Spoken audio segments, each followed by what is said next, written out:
Hare Krishna. Hare Krishna. Welcome everyone to the second session of the third canto. Szeretettel köszöntelek benneteket a harmadik ének második előadásán. As we know, there's 6 sessions to this third canto. We'll do 6 sessions. Ahogy beszéltük, összesen 6 előadást fogunk tartani a harmadik énekből.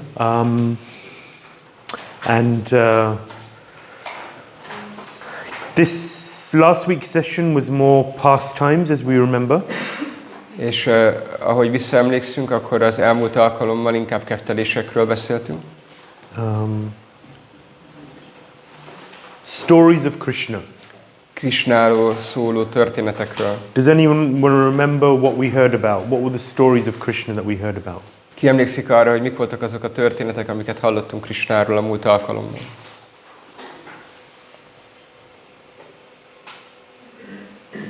He met with Uddhava and Maitreya Muni. Yes. And give substantial teachings. Yes. On devotions. And where do we hear about those more? On the Uddhava Gita, the Világegyetem. Yes. Szóval hallhattunk arról, hogy Krishna találkozik Uddhavával és Maitreyával, és alapvető tanításban részesíti őket. Erről bővebben a 11. énekben az Uddhava Gitában hallhatunk. Yeah.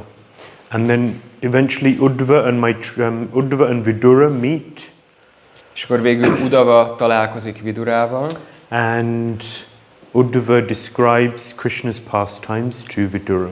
És Uddhava akkor elmeséli Krishnának a kefteléseit Vidurának. So last week, you remember, we heard quite a lot about Uddhava. A múlt héten, hogyha emlékeztek, akkor Uddhaváról elég sokat hallhattunk. Who was Uddhava Ki volt Uddhava? in relation to Krishna? Krishnával kapcsolatban?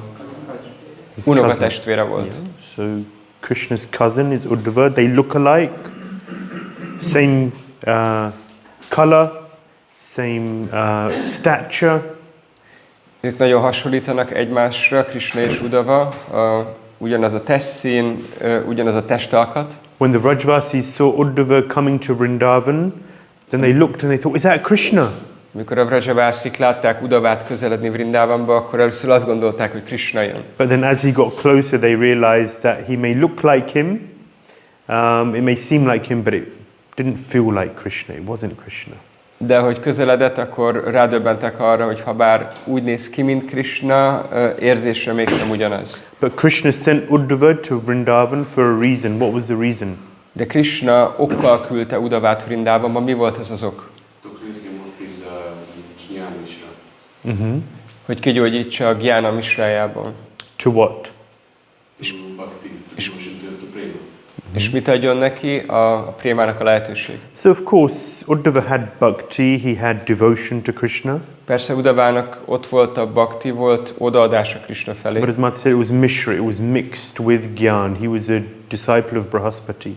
De ahogy Máté mondta, misrája volt, Brihaspatinak a tanítványaként volt neki ez a Gyána misrája. But also his bhakti was of a Dwarka variety. És az ő bhaktija az egy ilyen dváraka fajta bhakti volt. This was to elevate his understanding of what the depths of bhakti really is, Vrindavan bhakti. Krishna azért küldte Vrindavanba, hogy felemelje a Vrindavan bhaktinak a szintjére, hogy meg tudja érteni, hogy ez mit jelent. And how special, how powerful, how deep and rich Vraj bhakti really is. Hogy megértse, hogy a Vraja bhakti mennyire gazdag, mennyire mély és mennyire csodálatos. How it eclipses any other type of devotion. Hogyan ragyog túl minden másfajta odaadást. There's Mathura, there's Dwarka, there's Vaikuntha, but they have nothing in comparison to the Vrajvasis. Van maturai, dvárakái, vagy Vaikuntha-beli bhakti, de semmi sem fogható a Vrajabili bhaktihoz. So that's Vaikuntha, so that's Uddhava, and then we heard about Vidura also. Szóval ezt beszéltük Uddhaváról, és persze Viduráról is hallhattunk a múlt alkalommal. The story of how Vidura left the palace.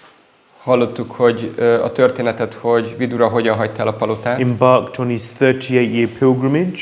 És hogyan fogott neki a 38 évnyi zarándok útján. And then eventually comes to the situation where he's meeting with Uddhava. És hogyan végződik az a történet azzal, hogy végső soron találkozik Udavával. And what do? They want to speak about Krishna. És mit csinálnak? Krishnáról akarnak This is beszélni. really the essence of the Bhagavatam. A Bhagavatamnak ez a lényege, vagy eszenciája. Those first few chapters are very sweet, very wonderful. Az első néhány fejezet nagyon édes, nagyon csodálatos. Just about Krishna's pastimes. Krishna kefteléseiről szól. Everyone likes the beginning of the third canto. Mindenki szereti a harmadik éneknek az elejét. And then we come to the fifth chapter. Aztán elérkezünk az 5. fejezetig. And then things get a little more sticky. És az 5. fejezetnél egy kicsit érdekessé válnak az események vagy a dolgok. I've met many devotees who, when I asked them, what have you read? Sokszor volt már az, hogy kérdeztem baktákat, hogy mit olvastál, And they say, oh, I'm reading Bhagavatam. és akkor bakták mondják, hogy olvasom a Bhagavatamot. How far have you got? Meddig jutottál a Bhagavatamban? They either say, many times devotees say, second canto. Sokan mondják azt, hogy második ének. Where did you stop? Hol álltál meg? The middle, Közepe felé, creation. ugye a teremtésnél. Or they get through the second canto, it's a little shorter. Vagy átmennek a második éneken, ami viszonylag rövid, But they got stuck on the third canto. de akkor megakadnak a harmadik éneknél. Where in the third canto? A harmadik éneknél hol? Somewhere here. Valahol itt. Because the description of creation is detailed, Mert a teremtésnek a leírás az nagyon részletes. is very involved. You have to it's technical, it's analytical, and to really understand it, you have to really get involved in it. Enter into it. Szóval elég technikai, elég analitikus, és az, hogy az ember valóban megértse, akkor úgy nagyon bele kell mennie. And many times you'll be reading verse after verse and chapter after chapter and thinking, I don't understand this. És előfordulhat, hogy vers után, vagy akár fejezet után az ember csak gondolja, hogy nem értem ezt az egészet. What do I take away from this? What do I understand? How does this help me? Mit fogok én ebből kapni, hogyan fog ez nekem segíteni, mit fogok ebből megérteni. So today hopefully we'll be discussing this a little bit and seeing how we can approach these chapters of the Bhagavatam. Szóval mai napon akkor erről fogunk beszélni egy keveset, és megnézzük azt, hogy hogyan tudjuk megközelíteni a Bhagavatamnak ezt a részét. There is a lot that we can take from this section also. Mert ebből a részből is nagyon sokat tudunk kapni. So yes, we will begin with prayers. Az imákkal fogjuk kezdeni. These are the prayers of Sanatana Goswami, Sanatana Goswaminak az imáival. whose Madan Mohan deity is there. Ott látható a Madan Moha Murtiya. The serious spiritual personalities, they have an Ishtadev in their heart. A komoly lelki személyiségeknek a szívében van egy Istadévata. They have a guru, a Ott van spiritual nekik a master, guru, a lelki and tanítómester, they have an Ishtadev. és megvan az Istadévájuk. And before they do anything, És mielőtt bármihez kezdenének, they take shelter of their guru and their Ishtadev, először mindig menedéket vesznek a gurunál és az Istadévatájuknál. begging for blessings, begging for empowerment, begging for permission in order to engage in any activity. Könyörögnek az áldásaikért, az engedélyükért, a felhatalmazásért, hogy bármilyen dologban bekezdenek, sikert érhessenek. And everything they do is for the pleasure of their worshipable deities. És bármi, amit tesznek, az az imádandó murtiaik elégedettségét kell, hogy szolgálja. So, we will do call and response. Szóval kérdés-válasz formában fogjuk az imákat mondani. Sarva Shastrabdi Piyusha, Sarva Shastrādvi Piyusha, Sarva Vaidaika Satphala, Sarva Vedaika Satphala, Sarva Siddhanta Ratnadhya, Sarva Siddhanta Ratnadhya, Sarva Lokaika Drikprada, Sarva Lokaika Drikprada, Sarva Bhagavata Prana, Sarva Bhagavata Prana, Śrīmad-Bhāgavata Prabho, Śrīmad-Bhāgavata Prabhu, Kalidvanto Ditaditya, Kalidvanto ditāditya Shri Krishna Parivartita Shri Krishna Parivartita Paramananda Pathaya Paramananda Pathaya Premavashyaksharayate Premavashyaksharayate Sarvada Sarvasevyaya Sarvada Sarvasevyaya Madhananda Shri Krishnaya Namostute Shri Krishnaya Namostute Madeka Bandhu Matsangin Madeka Bandhu Matsangin Madguru Manmahadhana Madguru Manmahadana Madnishtaraka Madbhagya Mannistaraka Madbhagya Madhananda Namostute Madananda Namostute Asadu Sadhu Dattayin Asadu Sadhu Tadayin Ati Nichochatakara Ati Nichochatakara Hanamuncha Kadachinmam Hanamuncha Kadachinmam Premna Hritkantayospura Premna Hritkantayospura. Someone to read the Hungarian first verse. Ki szeretné elolvasni az első verset magyar nyelven? Amarapu. Amarapu. A Śrīmad-Bhāgavatam ó nektár, amelyet az összes védikus szentírás orcájából bökültek, ó a védák legkiemelkedő, transzcendentális gyümölcse, ó te, aki minden lelki filozófiai következtetés égkövével rendelkezel, ó te, aki spirituális látást adsz a világ minden embernek. Ó Vaisnava bakták életlevelője! Ó Uram, te vagy maga te vagy a nap, amely felkelt, hogy elosztassa a Kali Yuga sötétségét. Te valójában Krishna vagy, aki visszatért közénk. Gopal Guru, can you read the third verse? Ó Śrīmad-Bhāgavatam, tisztelteljes olvasatot ajánlom neked. Olvasásod által az ember transzcendentális boldogságot ér el, mert szótagjaidból a tiszta Isten szeretet esője hullik az orvosodat. Téged mindenkinek mindig szolgálnia kell, mert Krishna inkarnációja. Prabhuji. Ó Śrīmad-Bhāgavatam, ó egyetlen barátom, ó egyetlen társam, ó tanítom, ó nagy gazdagságom, ó megmentő, ó jó szerencsémű boldogságom, tiszteletes boldogságom. Mataji. Ó Śrīmad-Bhāgavatam, hiszen képezted a szentségtelenek. Ó a legelesettebb felszabadítójának soha nem adják. Jönnek nyilvánon meg szívemre és napomban, a Krishna iránti tiszta szeretet is értem. Granth Śrīmad-Bhāgavatam ki jai. So,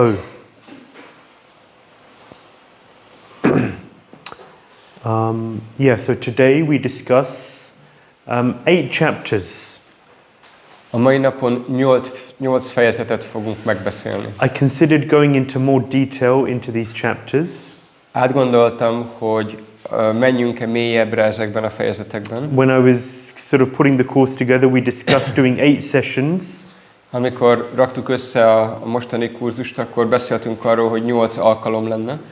But then I imagined being here and speaking to you all for 6 hours on these topics.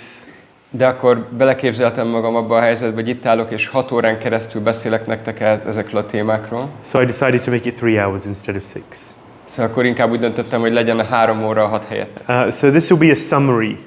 Ez egy összefoglaló lesz. If we go into more detail, some of you may find it interesting, some of you may find it testing. Hogyha mélyebbre mennénk, akkor lenne közületek olyan, aki érdekesnek találná, viszont biztos lennének olyanok, akiket ez próbára tenne. So, as you know, these sessions are to summarize the Bhagavatam. Ahogy tudjátok, ezek az alkalmak arra vannak, hogy összefoglaljuk, átlássuk a Bhagavatamot. To give a kind of structure and an overall understanding about what's happening. Hogy egy ilyen struktúra, vagy ilyen felépítését lássuk, és legyen egy általános megértésünk a műről. And especially with these chapters, it should give you an overall understanding of some of the main points that you can take away from these chapters. És főleg ugye vannak olyan fő pontok, amiket magatokkal tudtok vinni ezekből a fejezetekből. Some of you will want to go into more detail to enter into it. Be my guest, please do so. It's wonderful. Lesznek közületek olyanok, akik mélyebbre akarják magukat ásni ezekbe a fejezetbe. Kérlek, nyugodtan tegyétek meg, ez fantasztikus és csodálatos. But I'd say that if you can capture what we discussed today, then for most devotees, it's enough from these chapters. De hogyha ma csak megragad bennetek mindaz, amiről ma beszélni fogunk, akkor a legtöbb bakta számára az már elég. And the slides go into a little more detail as well. They can provide some further support for your study. És a szlájdok akkor a kicsit mélyebbre mennek, és tudják segíteni az egyéni további tanulást. Just to remind you, our next session is in 3 weeks' time. Csak emlékeztetőül, a következő alkalom, amikor találkozunk, az 3 hét múlva lesz. Next week is Következő hétvége, Radhashtami. Radhashtami Fesztivál. Everyone going to the farm? Mindenki megy a farmra? Yes. And then the week after we have, or maybe won't have, but meetings. És akkor a rákövetkező hétvégén pedig gyűlések vannak betervezve. And then the week after we will continue on the 8th of October. És az azt követő hétvégén fogjuk folytatni október 8-án. With the very interesting story of Jai and Vijay. Jai és Vijaynak a lebilincselő történetével. We'll continue the week after with the Lord Bor Varahadev. Aztán az azt követő hétvégén az Úr vaddisznó formájával, Varahadevvel fogunk beszélni. And then complete the third canto in the new year. És az új évben fogjuk befejezni a 3. éneket. It feels like a long time away, Lehet, hogy távolinak tűnik, but time flies. de az idő repül. Especially in Krishna consciousness, time is so fast. Főleg a Krishna tudatban az idő az nagyon elrepül. Prabhupada quotes Chaucer, Geoffrey Chaucer, he's an English writer, he says, "Time and tide wait for no man." Prabhupada idézi ezt az angol úriembert, aki azt mondja, hogy az idő és a dagály az senkire sem vár. No one can control the force of time. It's very powerful. Az időnek az erejével senki sem tud szembeszállni, nagyon erős. And actually today we'll be hearing about time. Mai napon fogunk beszélni az időről is. In the second canto also, for those of you who were here, we spoke about time. Azok, akik itt voltak, emlékeztek rá, hogy a második ének kapcsán is beszéltünk az időről. And how Lord Vishnu with his glance, he impregnates the pradhan. És hogy az Úr Vishnu a pillantásával hogyan termékenyíti meg a pradánt. And that impregnation is of time. He injects time into the pradhan. És ez a megtermékenyítés az azt jelenti, hogy az időt bejuttatja a pradánba. And that time begins the whole process of creation. És akkor ez az idő tényező az, ami beindítja az egész teremtésnek a folyamatát. So no one can control the force of time. Senki sem tud szembeszállni az idő erejével. So yeah, January 2024 will come very soon. Szóval 2024 nagyon hamar itt lesz. So just to remind everyone where we were, Csak egy emlékeztetőül mindenki számára, hogy hol tartunk. Vidura, who are the main 3 personalities we're talking about here in this third canto? First is Vidura. Ugye kik azok a nagy személyiségek, az a 3 fő nagy személyiség, akikről a 3. ének kapcsán beszélünk. Ugye az első ilyen személy Vidura. So then second is Uddhava. A második személyiség Udava. And the third is Maitreya. És a harmadik pedig Maitreya. So Vidura left the palace. Vidura ott hagyja a palotát. He went on his pilgrimage. Zarándok útra indult. During that time, the Kurukshetra war took place. Az alatt az idő alatt zajlott le a kuruksétrai háború. Then, at a certain point after the Kurukshetra war, everything was finished. És amikor már vége volt a kuruksétrai háborúnak, és minden le lett zárva, Uddhava, Maitreya and Krishna met together akkor Udava, Maitreya és Krishna találkoztak közösen in együtt. Prabhas, near Dwarka, Prabhasnál Dvárakához közel. West India, Ez Nyugat-India, on the coast. a tenger partján. And in this conversation is basically the 11th canto, the Uddhava Gita, Bhagavad Gita part 2. Az ő beszélgetésük gyakorlatilag az Udava Gita, ez a Bhagavad Gita-nak a második kötete.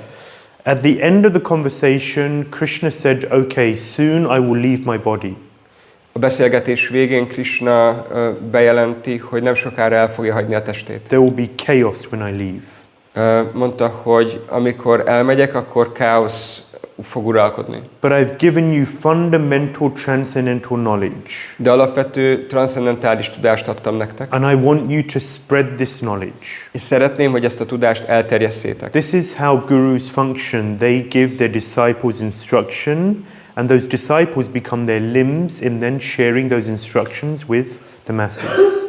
Ez történik a guru tanítvány kapcsolatban, hogy a guru adja az utasítást, a tanítást, és a tanítvány pedig a guru kezében eszközként, vagy a guru végtagjaként, akkor ezt eljuttatja másokhoz. So, for example, in the first canto we heard of Vyasadeva. Például az első énekben hallottunk Srila Vyasadevról. And he split the Vedas into 4. 4 felé osztotta a védákat. And he had Paila Rishi, who he gave the Rig Veda to, for example. Paila. Paila Rishinek adta a Rig Védát. And he gave Angira Rishi the Atharva Veda. Angira Rishinek adta az Atharva Védát. And like that, Jaimini Rishi, Sama Veda. Jaimini Rishi Sama Veda. So in the same way, Krishna gives his disciples transcendental knowledge and wants them to spread that knowledge. Krishna hasonló módon a saját tanítványának adja a transzcendentális tudást, és elvárja tőlük, hogy ezt megosszák másokkal. He told Uddhava to go to Badrikashram. Azt az utasítást adta Uddhavának, hogy menjen el Badrikáshramba. And he told Maitreya to go to Haridwar. Maitreyanak pedig azt mondta, hogy menjen Haridvárba. And so Uddhava was on his way to Badrikashram. Uddhava éppen Badrikashram felé tartott. He was going along the Yamuna River. A Yamuna folyó partján haladt. And there he met Vidura. És ott találkozott Vidurával. And that is chapters 1 to 4. Ez az 1-től a 4-ig tartó fejezetek. And then, of course, as you remember, at the end of the last week's session, we described how when Vidura wanted to know more about this discussion, és persze emlékeztek rá, erről beszéltünk a múltkor, hogy amikor Vidura még többet szeretne hallani arról a beszélgetésről, ami Krishna, Uddhava és Maitreya között hangzott el, then Uddhava said to Vidura, go to Maitreya, he's not far away. Akkor Uddhava azt mondja Vidurának, hogy keresse föl Maitreyát, aki nincs túl messze. How many kilometers? 700 kilometers was it? Hány kilométert beszéltünk? 700-at? 1,500 kilometers. 1500 kilométer. Not too far. Nem túl messze. No planes, no trains, no cars. You walk. Se autó, se vonat, se repülő, gyalog kell menni. Because when you want to know, mert amikor akarunk tudást, then nothing's too much. Akkor semmi sem túl sok. There's no endeavor which is too much for someone who's eager to know Krishna. Nincs az a törekvés, ami túl sok lenne egy olyan személy számára, aki mohón akar tudáshoz jutni. So this kind of greed to understand Krishna is very, very important. Ez a fajta mohóság, Krishna megismerése iránt, ez nagyon fontos. Anvayad vyatirekabhyam sarvatra.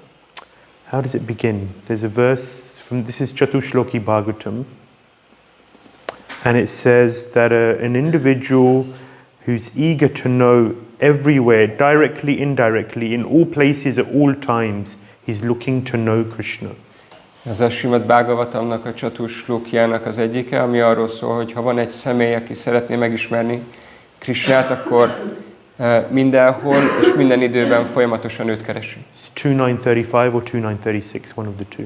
Anyway. 2:9:34 vagy 35-ös vers, valamelyik az egyik közül. So then Vidura goes all the way to Haridwar to meet Maitreya. Vidura goes to Maitreya in Haridwar. És akkor Vidura elmegy Maitreyahoz Haridvárba. And Uddhava continued on to Badrikashram. Uddhava pedig folytatta az útját Badrikashram felé. So here, when Vidura reaches Maitreya, this is where the 5th chapter begins. Szóval ott kezdődik az 5. fejezet, ahol Vidura találkozik Maitreyával.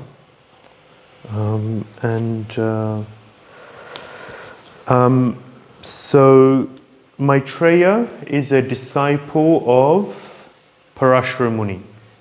Maitreya Parashara Muninak a tanítványa. Parashara Muni also has his own parampara of the Bhagavatam. Parashara Muninak megvan a saját tanítványi láncolata a Bhāgavatam vonatkozásában. Different personalities will speak Bhagavatam. Különböző személyiségek elmondják a Bhāgavatamot. Different personalities will deliver transcendental knowledge. Különböző személyiségek adnak át transzcendentális tudást. But everyone has their own mood and their own emphasis. De mindenkinek megvan a saját hangulata, és az, hogy mire helyezi a hangsúlyt. So Parashara Muni also has his own mood and emphasis. Parashara Muninak is van egy saját hangulata és saját hangsúlya. So there's Gyan Mishra in Maitreya's heart. Maitreya szívében ott van a Gyana Mishra. But then of course he took Krishna's association. He was personally instructed by Krishna. De persze ott volt Krishnának, a Krishna, aki személyesen oktatta őt, megkapta a személyes társaságát Krishnának. And therefore there was purification that took place through that association. Ezért ezen a társuláson keresztül tisztulás történt a szívében. Yeah, so in these chapters, Universal Affairs, Maitreya explains about the assembly and activation of the universe. Ebben a fejezetben, a univerzális ügyek fejezetben, vagy témák fejezetében Maitreya elmagyarázza az univerzum összeállítását és elindulását. And at the end of this section, we see the appearance of Swayambhuva Manu and Shatarupa. És ennek a fejezetnek a végén hallunk Swayambhuva Manunak és Shatarupának a megjelenéséről. So this is Haridwar. Ez Haridwar. This is Maitreya and this is Vidura. Ott van Maitreya és ott van Vidura. So when Vidura and Uddhava are speaking, we hear the sweetness of Krishna's pastimes, Madhurya. Amikor Vidura és Uddhava beszélgetnek, akkor hallunk Krishna keftelésének az édességéről, Madhura. And what we're entering into now with Vidura and Maitreya is more the Aishwarya. Amikor Vidura és Maitreya beszélgetnek, akkor az már inkább egy ilyen Aishwarya hangulat. Philosophy, analysis. Filozófia, analízis. We see Krishna's greatness. Meglátjuk Krishnának a nagyságát. We're talking about creation. Beszélünk a teremtésről. It allows us to see and appreciate how magnificent Krishna is. Lehetővé teszi a számunkra, hogy megértsük, meglássuk és tudjuk értékelni Krishnának a hatalmasságát, a nagyságát. So then the question arises, why does Maitreya not just continue speaking about the sweetness? Felmerült a kérdés, hogy Maitreya miért nem csak folytatja az elbeszélését egy édes módon. Everyone likes stories and pastimes. Mindenki szereti a kefteléseket és a történeteket. Who likes all of this analysis? Ki szereti ezeket az analíziseket? Yeah, some. Van aki? Yeah, to some degree. Bizonyos mértékben. But most people, yeah, the stories, the pastimes, that's what really touches the heart. De a legtöbb ember számára a történetek, a keftelések azok, amik mélyen megérintik a szívüket. So Prabhupada answers this question, he addresses it in one of his purports. Prabhupada válaszol erre a kérdésre, megfogalmazza az erre a kérdésre adott válaszát az egyik magyarázatában. He explains that Vidura knew that these conversations would be recorded for eternal time. Prabhupada mondja, hogy Vidura tudta, hogy a kérdéseire adott válaszok, ezek feljegyzésre kerülnek.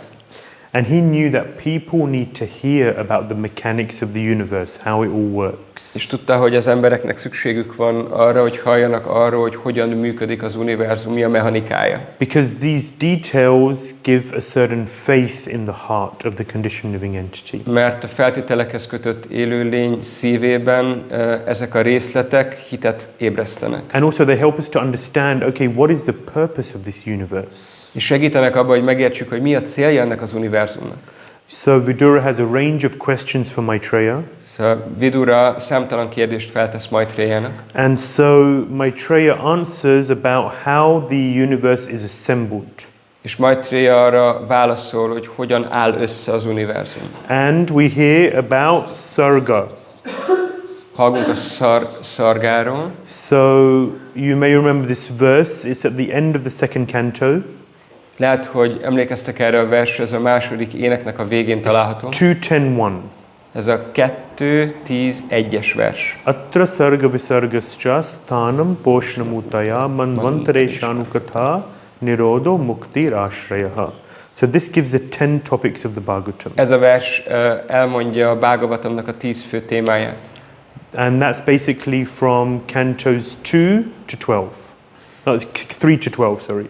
És igazából a Bhagavatam 3-tól 10. énekéig öleli fel ezek a kérdések, vagy ezek a témák. Atra sarga. Sarga is the first main topic, is canto 3.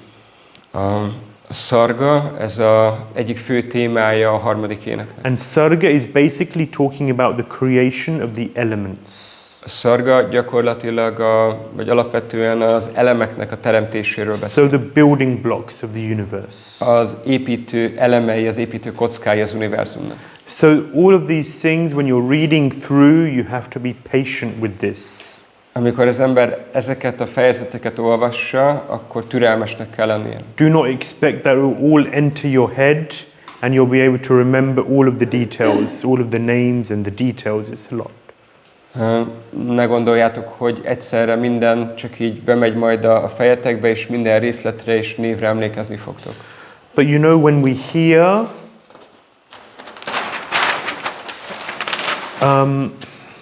generally there's a lot of hearing.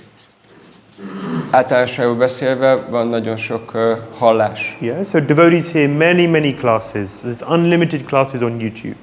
Bakták nagyon sok leckét tudnak hallgatni, végtelen mennyiségű lecke van fent YouTube-on. But what should come from this hearing? De minek kell jönnie ebből a hallásból? What is the purpose of hearing? Mi a hallásnak a célja? The Shravanam should translate into Shraddha. A Shravanamnak Shraddhává kell változnia. Yeah. The expectation is that as we hear more and more, a certain faith should develop in our hearts. Az az elvárás, hogy minél többet és többet hallunk, akkor egy bizonyos fajta hit erősödik a szívünkben. And then, as we develop greater Shraddha, greater faith, it should also translate into something.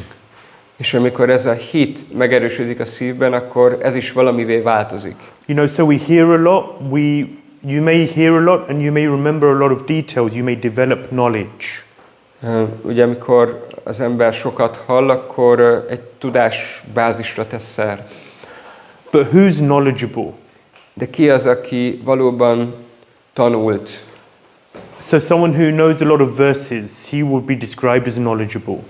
Valaki, aki sok verset tud, akkor ő egy tanult ember? Someone who knows all of the intricate details of a pastime, he will be described as knowledgeable.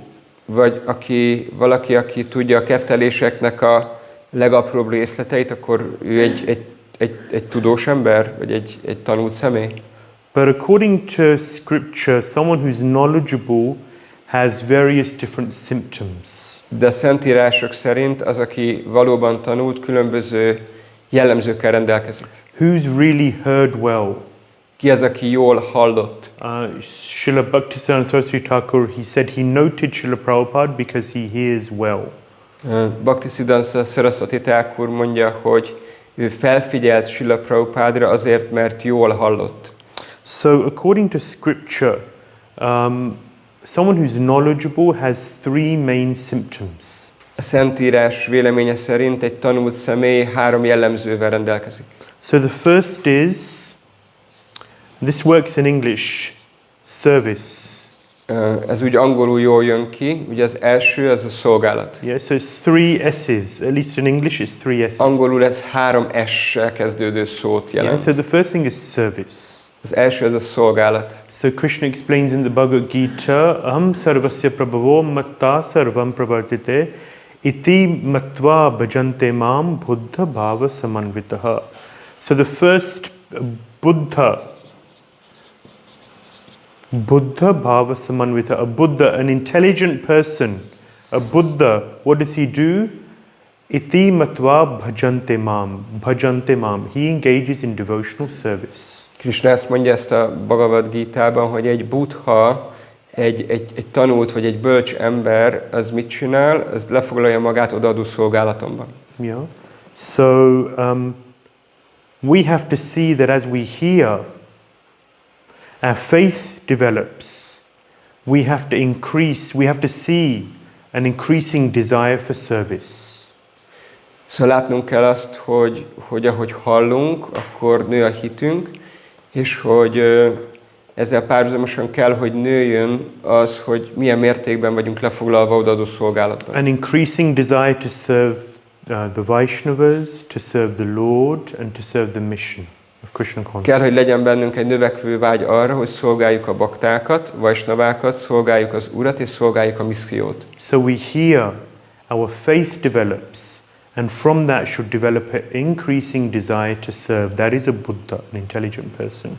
Szóval hallunk, növekszik a hit, és akkor abból kell, hogy növekedjen a vágyunk a szolgálatra.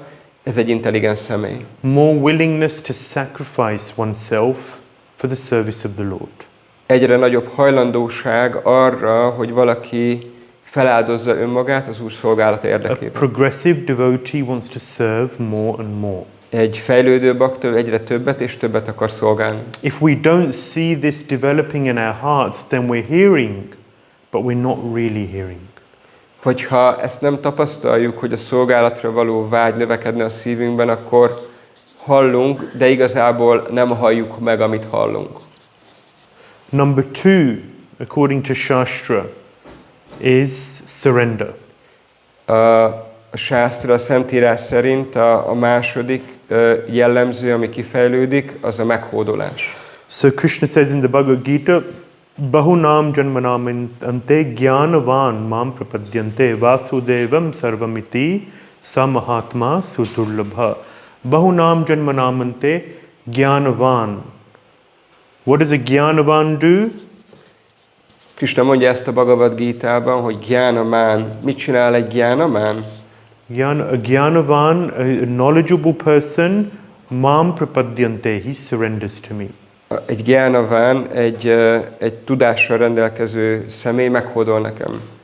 One's body, Az ember testével, one's words, szavaival, one's mind, elméjével, one's activities, tetteivel, one surrenders to the Lord. az ember meghódol az Úrnak. To really accept the will of Krishna in our lives. Hogyan fogadjuk el igazából az életünkbe Krishnának az akaratát? To be open and eager to understand what is Krishna's will in my life. Hogy nyitottak legyünk, befogadni és megérteni azt, hogy Krishnának mi az akarata az én életemet illetően. Many times we have our own will, right? We know what we want. Sokszor nekünk saját akaratunk van, mi tudjuk, hogy mi mit akarunk. And so we don't really want to hear what Krishna wants. We kind of block him out. És akkor úgy nem is feltétlenül akarjuk annyira meghallani, hogy Krishna mit akar, inkább csak így kizárjuk őt. A sincere devotee is always eager and keen to understand and prayerful to know what does Krishna want from me. Egy őszinte bakta, ő mindig imádkozik azért, és mohón vágyik arra, hogy megtudja, megértse, hogy Krishna mit akar tőlem. To pray, Krishna, please show me what do you want from me in my life. És imádkozik azért, hogy drága Uram Krishna, akkor kérlek mutasd meg nekem, segíts megértenem, hogy mit akarsz tőlem az életemben. And of course there's our own prayer, and then there's Guru Sadhu and Shastra who can help to guide us in our surrender. És persze akkor ott van az egyéni ima, de ott van a guru, a szádu és a sásztra, aki tud ebben a meghódolásunkban segíteni nekünk. Which in principle make it very clear what it means to surrender to the Lord. Ami az elveknek a szintjén nagyon világossá, egyértelművé teszi, hogy mit jelent meghódolni az Úrnak. So as we hear, our faith develops, our desire and willingness to surrender should also increase. Szóval ahogy hallunk, növekszik a hitünk, és ahogy nő a hitünk, akkor a meghódolásra való készségünk vagy hajlandóságunk növekszik. So Krishna says, Gyanavan, a wise person, a knowledgeable person, he surrenders unto me. Krishna mondja, hogy gyánaván, egy tudással rendelkező, egy bölcs ember meghódol előttem. Because what is the other option? You surrender to the material energy. Mert mi a másik opció? Az ember meghódol az anyagi energiának. Yeah. There's Krishna and there's Maya, two options. Ott van Krishna vagy Maya, ez a két választási lehetőség van. And then number 3 Mi a harmadik? is Sankirtan. Ez pedig ott van a Sankirtan.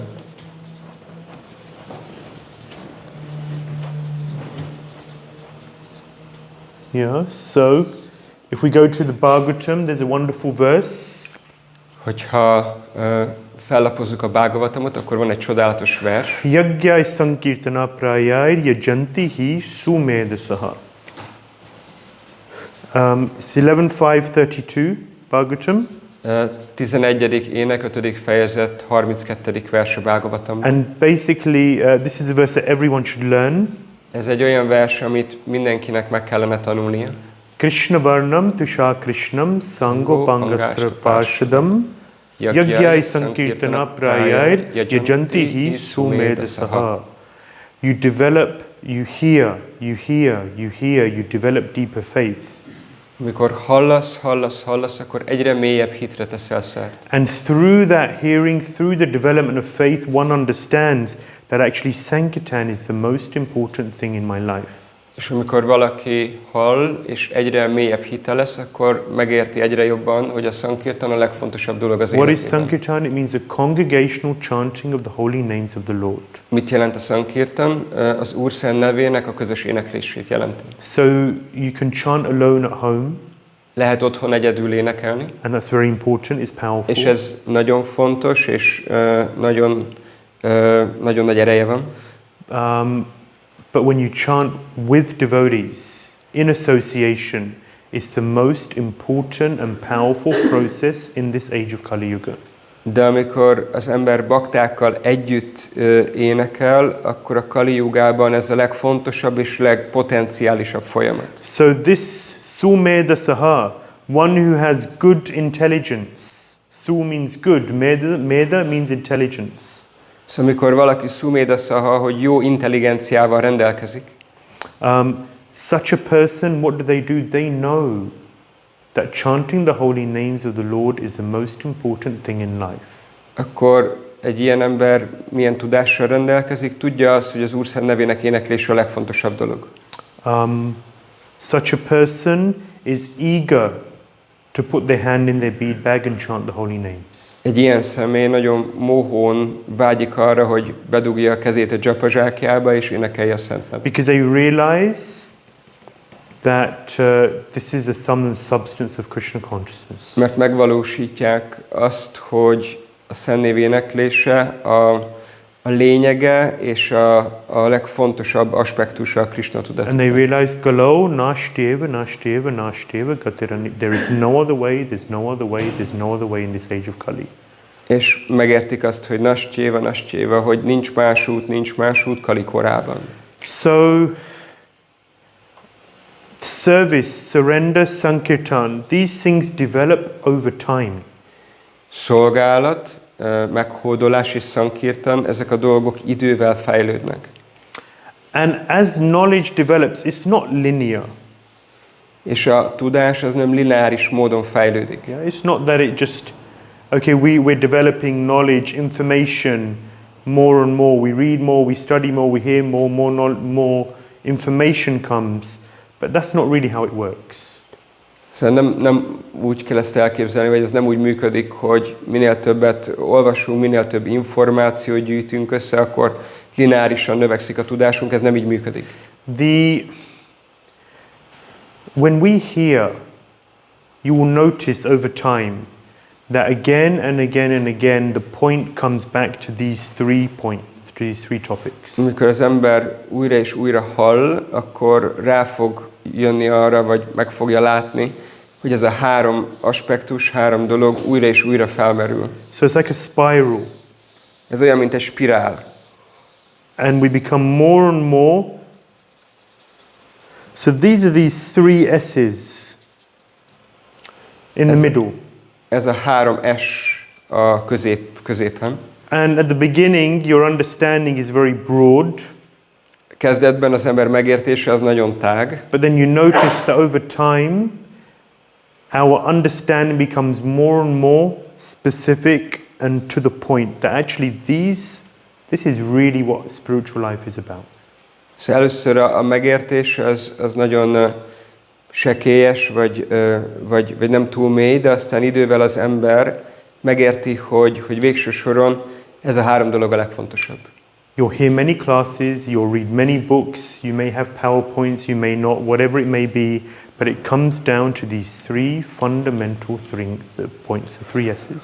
Hallhattok sok leckét, van, hogy van PowerPoint, van, hogy nincs, de végső soron minden lecke erre a 3 alapvető dologra lyukat ki.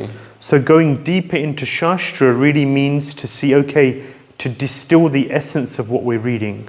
Amikor mélyebbre megyünk a sásztrában, az igazából arra szolgál, hogy még jobban leszűrjük, vagy lepároljuk az eszenciát, hogy hova tartunk. So we often talk about going deeper in spiritual life. Ugye beszélünk sokszor arról, hogy lehet elmélyülni a lelki életben. You know, what does it mean to go deeper? Mit jelent azt, hogy elmélyülni? Just one more thing. Még egy dolog. So to go deeper means to really understand what the essence is of what I'm reading. Mélyebbre menni azt jelenti, hogy igazából megérteni a lényeget. So when we're approaching Shastra, there's a method of going deeper. Amikor megközelítjük a Szentírást, akkor annak van egy módszere, hogy hogyan lehet mélyebbre jutni. There's many things that we can do to enter into Shastra in a deeper way. Sok dolgot tehetünk annak érdekében, hogy el tudjunk mélyülni a sásztrában. So the first is the method. How do we approach Shastra? Az első az a módszer, hogy hogyan közelítjük meg a Szentírást. How do we really penetrate it in a deeper way? Hogy hogyan tudunk sokkal jobban belehatolni. So one of the things we can do is understand things in an integrated way. Integrated? We may find a statement on a particular topic. For example, last week, when I was preparing for last week's session, I was looking at Uddhava. Ez az integrált, hogy ez azt jelenti, hogy például a múlt alkalommal, ugye akkor, amikor így készültem, akkor jobban megnéztem Uddhavát. And in the Bhāgavatam you'll find some information on Uddhava. Ugye a Bhāgavatamban lehet Uddhaváról találni információt. And if you're talking about Uddhava, then there's a book called Uddhava Sandesh, which goes into beautiful detail. Aztán van egy Uddhava Sandesh nevű könyv, ami csodálatos részleteket tár fel. But if you have Vedabase, you put a search topic in and you'll get so many different points on that topic. De hogyha valakinek van Vedabase a számítógépén, akkor csak berak egy keresési kulcsszót, és rengeteg találatot fog adni. And like that, you see, okay, well in Bhagavatam it says this, Bhagavad Gita it says this, in the NOD, Nectar Devotion it says this. És akkor ott fogja mutatni, hogy oké, a Bhagavatamban akkor ezt olvashatom róla, a Bhagavad Gitában, a tanítások nektárjában akkor ezek vannak. CC says this. Chaitanya Charitamrita ezt mondja. And you bring it all together. És akkor az ember ezeket úgy össze tudja hozni. This is called thematic study. Ezt tematikus tanulásnak nevezik. Yeah. So you take one theme and you look at Shastra. What does it say on this topic?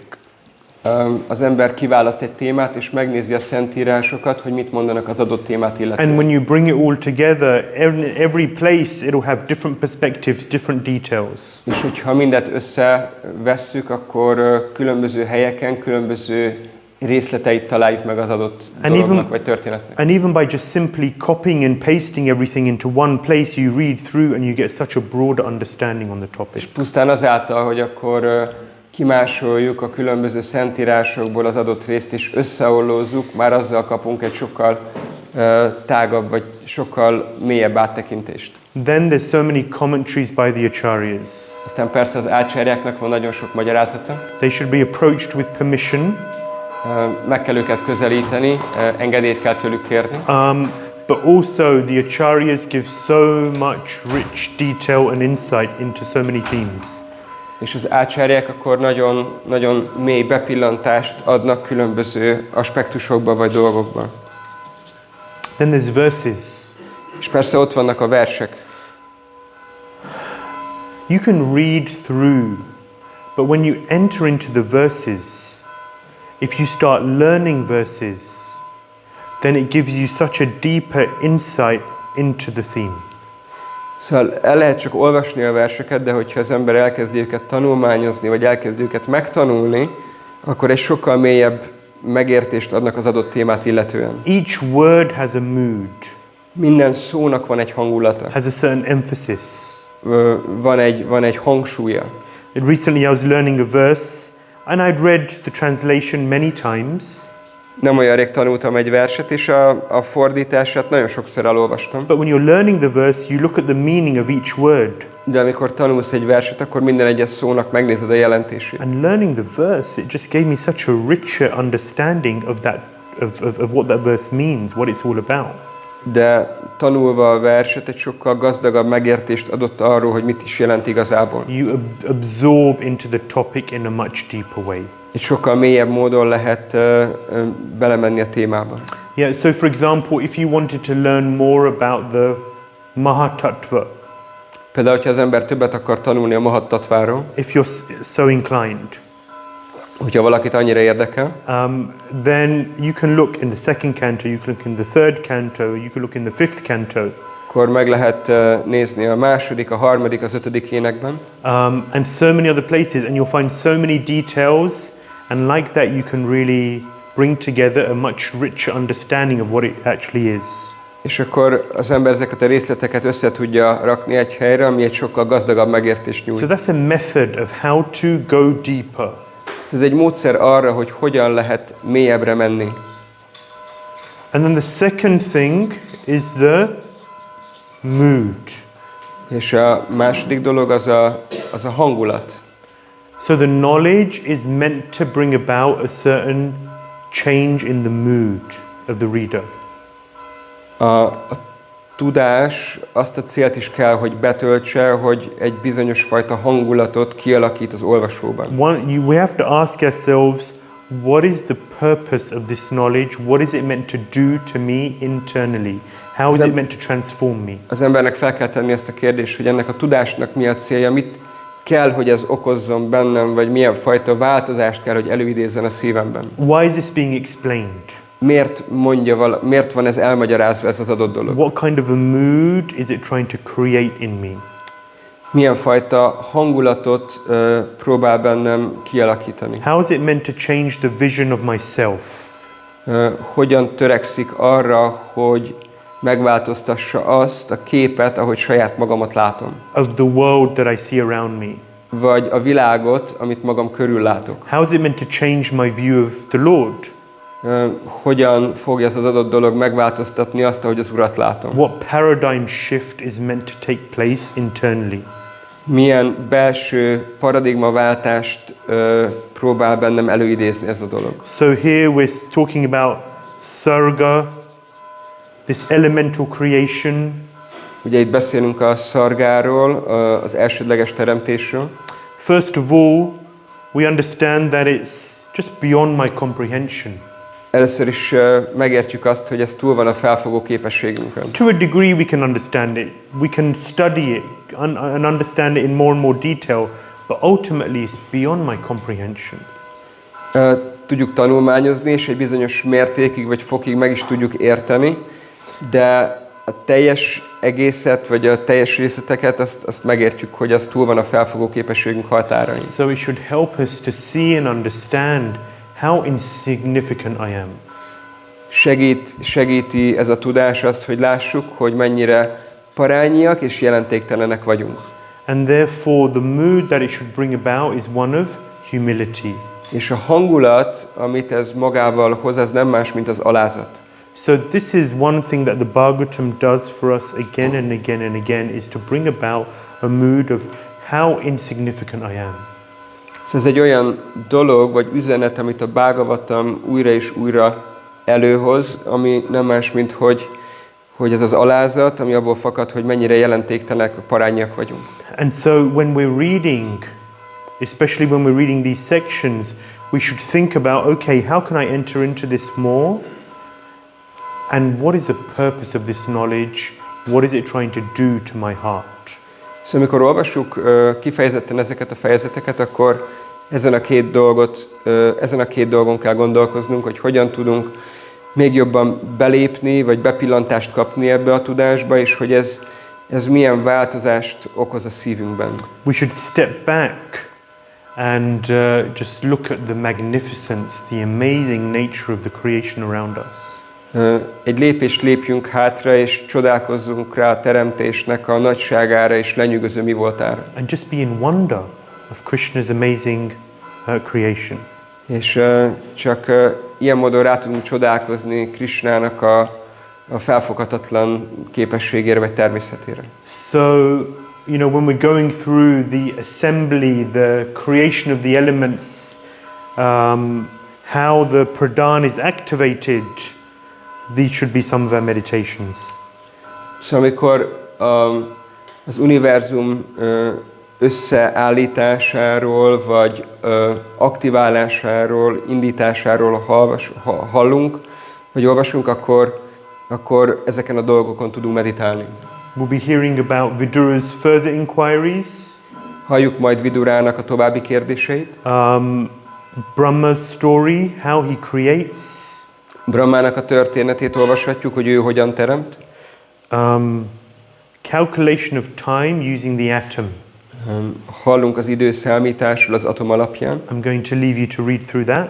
Ezt majd meghagyom nektek, hogy olvassátok el magatoknak. And then at the end of today's session we'll be hearing about Brahma's struggles in populating the universe. És aztán a mai alkalom végén pedig arról fogunk olvasni, hogy Brahmának milyen nehézségei támadnak az univerzum benépesítésével. Okay, so I will go to the Hungarian. A magyart fogjuk nézni. So Lord Krishna expands into Karano Dakashai Vishnu. Az Úr Krishna kiterjed Karano Dakashai Vishnuként. Karan means cause. Karana azt jelenti, hogy ok. Yeah, so this is Lord Vishnu who is the cause. Ez az Úr Vishnu, aki az okozat. He is laying on the causal ocean. Ő az okozati óceán vizén fekszik. Yeah. So they say Sarva Karana Karanam. Lord Krishna is the cause of all causes.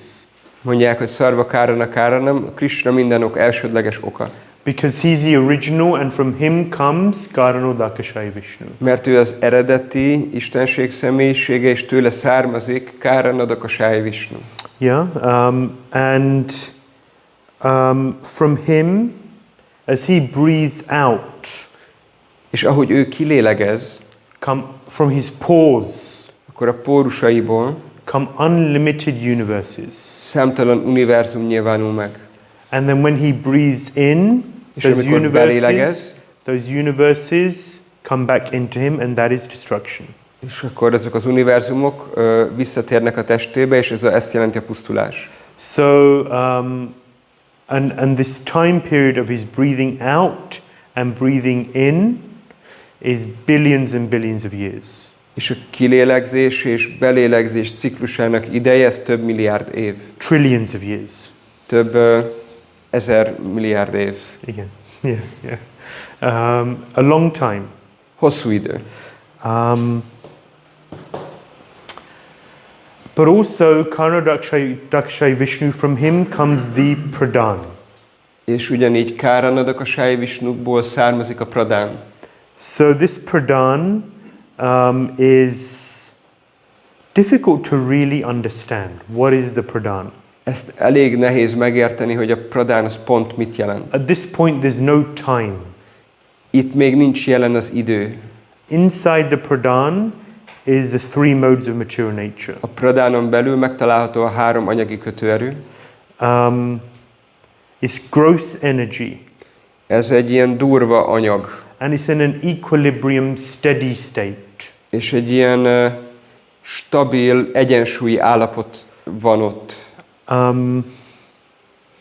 And then at a certain point, Lord Vishnu, Karnadakshay Vishnu, he glances at this pradhan. És egy bizonyos ponton akkor Kárandaksai Vishnu rápillant erre a pradánra. And when he glances at the pradhan, the equilibrium, the steadiness of the pradhan is disturbed. És amikor rápillant a pradánra, akkor az egyensúlyi állapota ennek megzavarodik.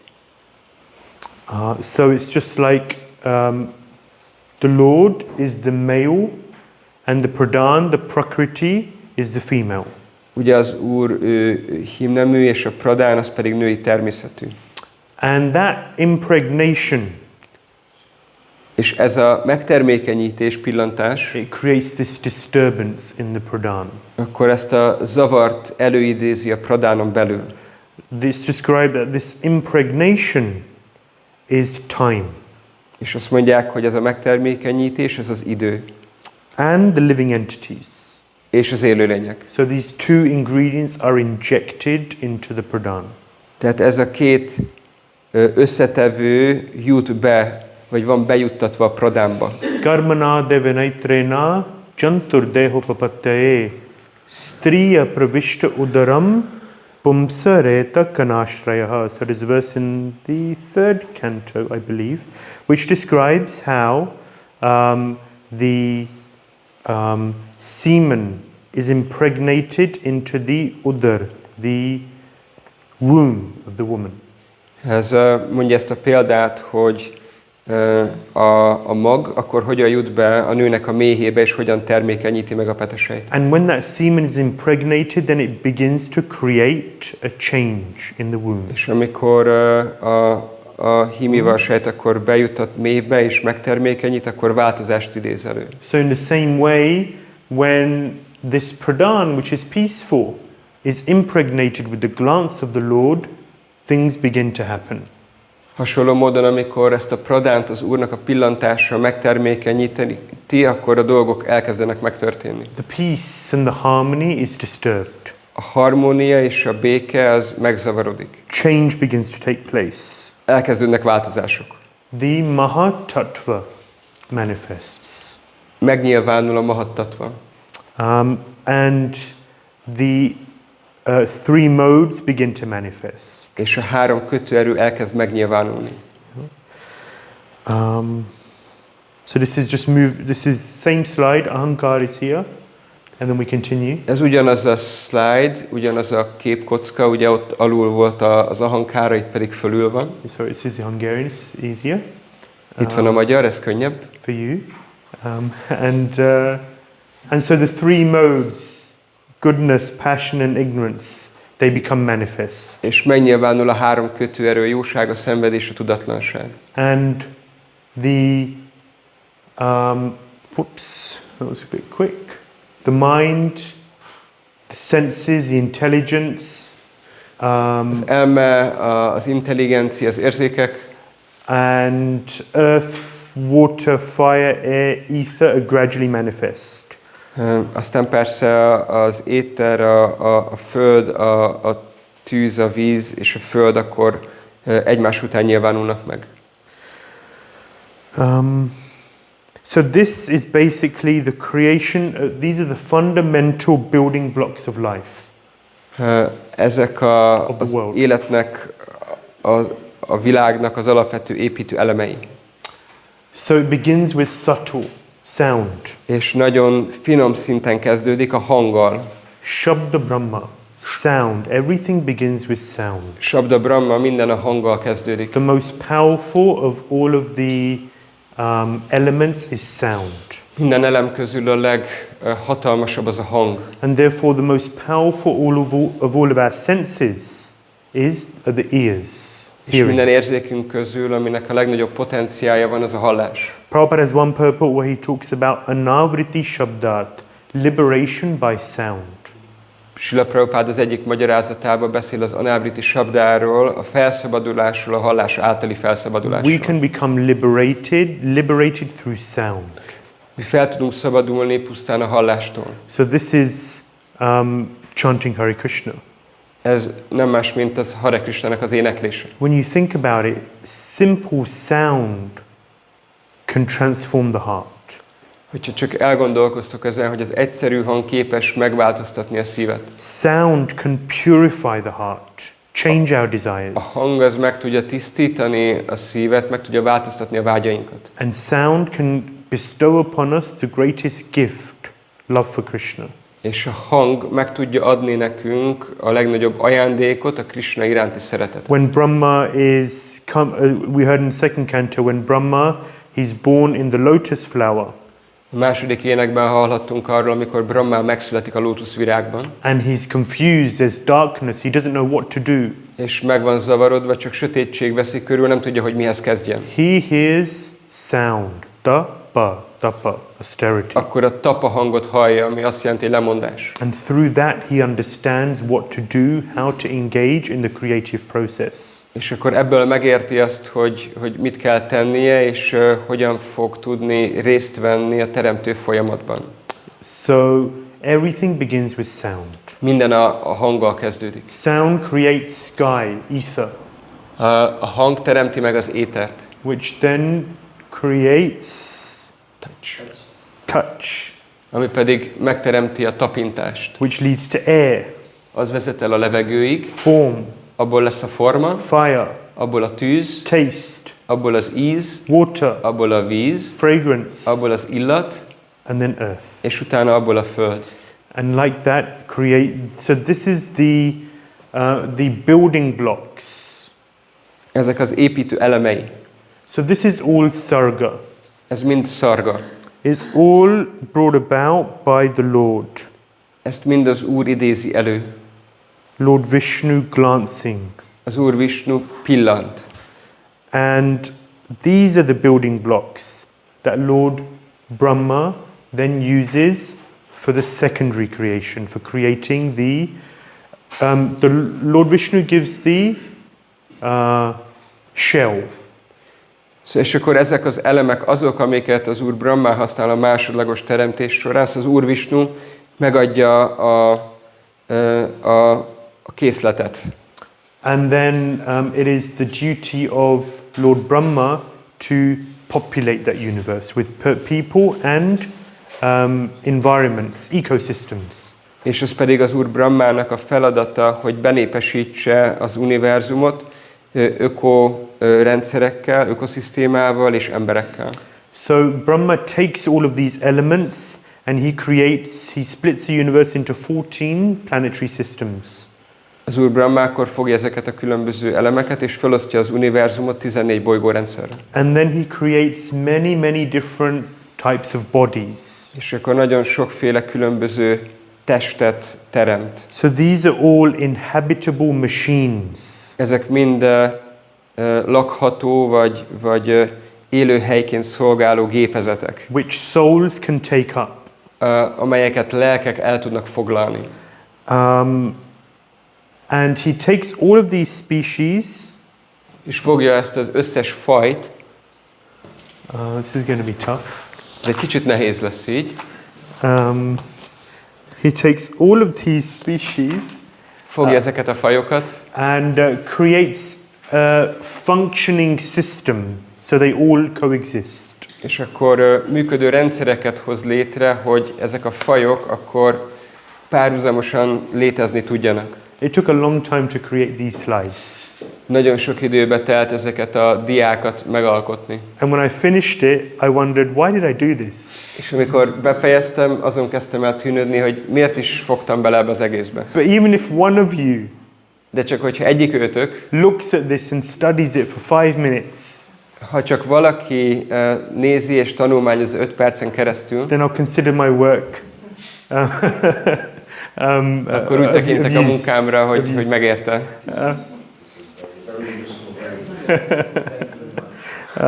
Thank you very much, Gopal Guru. So, you have so one animal eats another. Every animal, there's a chain. What is it called? Food chain. Food chain. Ugye van a tápláléklánc, vagy táplálkozási lánc. And we see the water system. És látjuk a víznek a vízháztartást, a víznek a rendszerét, körforgását. The sun sucks up water, creates clouds, the clouds send rain, and it filters back into the oceans and the rivers and so on, and then again, there's a water system. Szóval van egy vízforgási rendszer, a nap felszívja a vizet, abból lesz a felhőből kicsapódik a pár első formájában, aláhullik, az visszajut az óceánba, és akkor ez egy ilyen körforgás. There's an air system. We take in oxygen and we pump out carbon dioxide. Ugye van egy levegő rendszer is, beszívjuk az oxigént és kifújjuk a széndioxidot. What do trees do? They take in carbon dioxide and pump out oxygen. A fák viszont mit csinálnak, vagy a növények, ők pedig a széndioxidot kötik meg, és oxigént bocsátanak. And therefore there's a balance. Így ott van az egyensúly. So this is just for this Earth planet. És ez még csak akkor a Földbolygóról beszéltünk. How many different planets are there? Hány különféle bolygó létezik? So in each one it has its own ecosystem, its own set of systems which allow things to run smoothly. Minden egyes bolygónak megvannak a sajátos rendszerei, amik lehetővé teszik azt, hogy nagyon gördülékenyen menjenek a dolgok az adott bolygón. So this is all created, designed through the intelligence of Lord Brahma. Mindez az Úr Brahma intelligenciáján keresztül jön létre. I'm talking about how long it took me just to put this chart together. Ugye beszélek most arról, hogy nekem mennyi idő volt ezt az egy szlájdot összeállítanom. And then if someone's going to study it, then how long would it take to study it? És hogyha valaki rászánja magát, hogy tanulmányozza, akkor az mennyi időbe fog telni. But then just think about how long and how much thought and intelligence would go into designing it and then putting it into action. De csak abba gondoljunk bele, hogy mennyi intelligenciára és mennyi gondolkodásra lenne szükség ahhoz, hogy valaki kitaláljon egy ilyet, és hogy működésbe hozzon egy ilyen rendszert. He just has the basic elements: earth, water, fire, air, ether, touch, smell, etc. Ő csak az alapvető elemekkel tud rendelkezni, vagy azzal tud dolgozni. And then he creates all of these species, unlimited species of life. És akkor megteremti az élőlények számtalan faját. So the first section is plants. Ugye az első rész az a növények. So their consciousness is not evident. Az ő tudatuk az nem nyilvánvaló. It's not clear that they're consciously functioning. Nem annyira egyértelmű, hogy tudatosan funkcionálnak. They take food in an upward way, so they suck food up. Ugye az ételt azt lentről fölfelé veszik föl, ugye lentről szívják föl a tápanyagot. Yeah, there's 6 main types or categorizations. Ugye 6 fő kategória van, vagy 6 fő rendszer van. Yeah. And then so there's 4 types altogether. The second is the lower species, animals.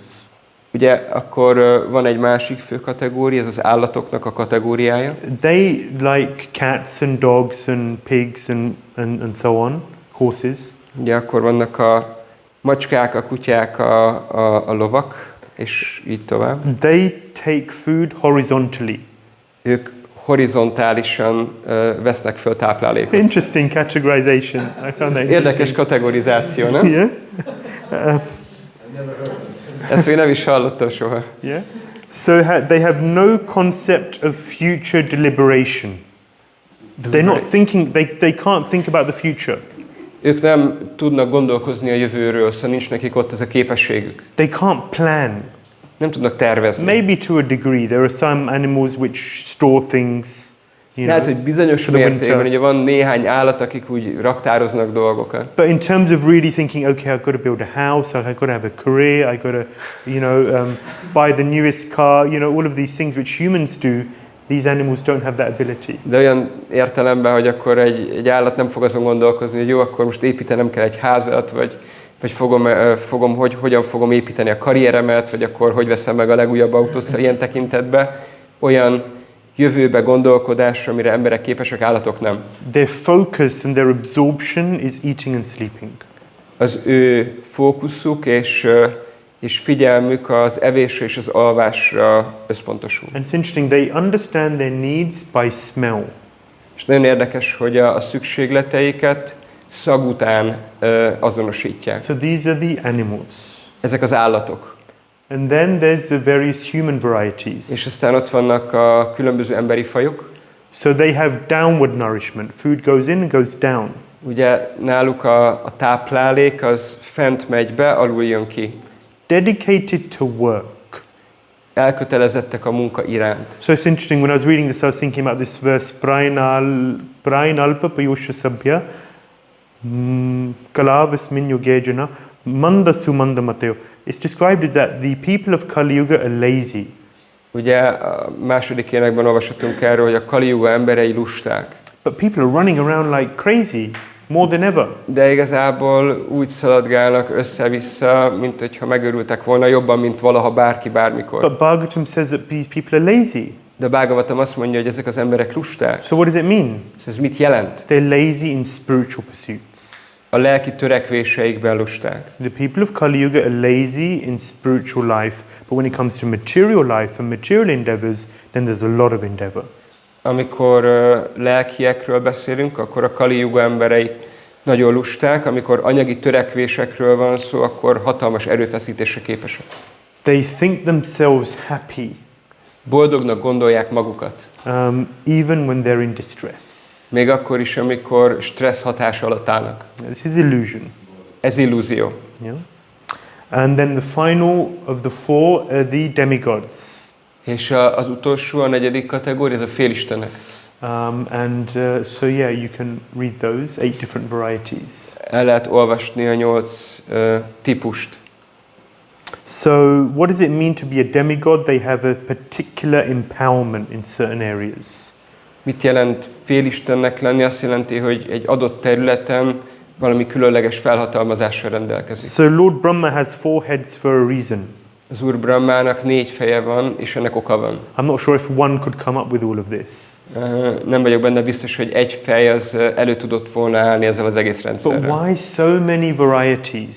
De miért van ennyi faj vagy változatosság? Because there are many different varieties of consciousness. Mert nagyon sokféle tudat létezik. So each soul needs a different type of experience. Minden léleknek egy picit másfajta tapasztalásra van szüksége. In order for the consciousness to be evolved, to be elevated gradually. Annak érdekében, hogy a tudat fokozatosan fejlődni tudjon. All the way up to transcendence. Egészen a transzcendens eléréséig. So the ultimate goal of all of this is Krishna. A végső célja ennek az egésznek az Krishna. Yeah, all the way from, the most non-moving, unfeeling plants. Egészen onnan kezdve, hogy a nagyon keveset érző, mozdulatlan növények. Yeah, so 8.4 million different species of life. 8,4 millió faj létezik. It's described that the living entity, it goes through each of these 8.4 million different species of life, all of them. Leírást olvashatunk arról, hogy az élőlény kipróbálja mindezt a 8.400.000 különféle születést. And different experiences that it picks up along the way. És útja során akkor különböző tapasztalatokat kap. We have all been through these experiences, who knows how many times. Mi már ezeken a tapasztalatokon átmentünk, ki tudja hányszor. And somehow it's described that even the demigods, they're begging and wishing they could be in this human form of life. És azt mondják, hogy még a félistenek is azért könyörögnek és imádkoznak, hogy emberi testben születhessenek meg. Because in the heavenly planets there's too much passion, too much opportunity for enjoyment. This space is ideal for spiritual development. Mert a mennyei bolygókon túl sok lehetőség és esély van, vagy túl sok lehetőség van az érzéki élvezetre, túl nagy a szenvedély, viszont ez a földbolygó, ez ideális hely az önmegvalósítás szempontjából. But the whole purpose of this entire system is ultimately to bring us to the point of loving Krishna.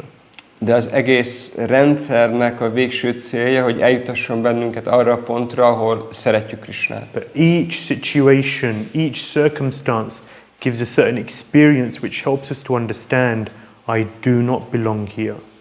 és minden egyes körülmény, vagy minden egyes helyzet, akkor ad egy megvalósítást, vagy egy tapasztalatot, ami abban segít bennünket, hogy megértsük, hogy nem ide tartozunk. This kind of life is no good. This kind of life is no good. None of this is ultimately any good. Ez a fajta élet nem jó, az a fajta élet se jó, végső soron egyik fajta élet sem jó itt. So it's not one size fits all. Krishna is giving many different varieties. Nem arról van szó, hogy egy méretben mindenki belefér, hanem Krishna nagyon, nagyon sok változatosságot teremt. Okay. Jó, We'll have a break. szünetet tartunk. If anyone has any questions, then please after the break. Hogyha valakinek van kérdése, a szünet után felteheti. We'll start with a few questions and then we'll continue with time. És akkor néhány kérdéssel kezdjük majd, vagy folytatjuk, és utána az időről fogunk beszélni. Thank you very much. We'll 10 minutes. That's Nagyon good. szépen köszönöm, 10 perc. Hare Krishna. Hare Krishna. Hare Krishna. Welcome back. A little longer break, but it's good. It's okay. Welcome back. Isten hozott benneteket, kicsit hosszabb lett a szünet, de rendben van így. So, as we said at the end of the last bit, any questions from what we've discussed so far? Ahogy mondtuk a végén, akkor van-e valakinek kérdése? Just a disclaimer, I'm not an expert on these things. Csak szeretném előre mondani, hogy nem vagyok szakértő ennek a területnek. I've read it, I've looked into it a little bit, but I haven't studied it. Olvastam, belenézegettem, de nem tanulmányoztam részletesen. Amraprabhu. Szeretném megkérdezni Ānanda Caitanyát, hogy hallottam már többször leckén idősebb baktáktól akár, hogy ugye a sésa tartja fenn csukjáján az univerzumoknak könnyedén tartja fenn csukjáján az univerzumokat, mint egy mustárban. És akkor ugyanakkor meg azt is halljuk, hogy Mahál Visnunak a lósaiból áramlik ki az univerzum, áramlik a így óceánra, hogy akkor ez most hogy van, hogy pontosan? I've heard from older devotees on classes before that Ānanda Caitanya is holding the universes on his hoods, but you also mentioned that its universes are emanating from the pores of Karamdakashai Vishnu. So, and also Ānanda Caitanya is holding the universes on his hoods just easy as we would hold a mustard seed. So how it is? So it could be, envisioning all of this, how universes come out of a personality's pores. Hogyan van az, hogy univerzumok jelennek meg egy személyiségnek a pórusaiból? Where do they sit on Ānanda Caitanya's head? Is that literal, or is it, what's the opposite of literal? Allegorical, or not allegorical, but metaphorical? Szóval ugye ez egy kérdés, hogy amikor mondjuk, hogy Ānanda Caitanyának a csukjáin nyugszanak az univerzumok, ez most szó szerint kell így érteni, vagy inkább egy ilyen metaforikus? I've heard that one explanation is that by his Shakti, Ānanda Caitanya Shakti, they remain in their position. Mert ennek van egy olyan értelmezése, hogy Ānanda Caitanya Shaktiából, erejéből a helyzetükben maradnak az univerzumok. So rather than literally sitting on his head, by his empowerment they are remaining where they should be. Tehát, hogy nem szó szerint értve nyugszanak a csukjáin, hanem inkább úgy, hogy az ő erejéből fent maradnak a saját helyükön. It's like, so the planets, they have a certain orbit. Ugye a bolygóknak van egy pályája. And you will be hearing later that Narakasura takes the earthly planet out of its orbit and takes it to the nether regions, the demon. Hallunk arról majd, hogy Narakasura démon akkor a földbolygót kimozdítja a saját pályájáról és egy másik régióba viszi. And then Varahadev returns the earth planet to its natural orbit. És Varahadev lesz az, aki az eredeti pályájára visszaállítja a földet. So what is that force which is keeping the planets in their orbit? Mi az az erő, ami a pályájukon tartja a bolygókat? It's a certain, gravitational force. Ez egyfajta gravitációs erő.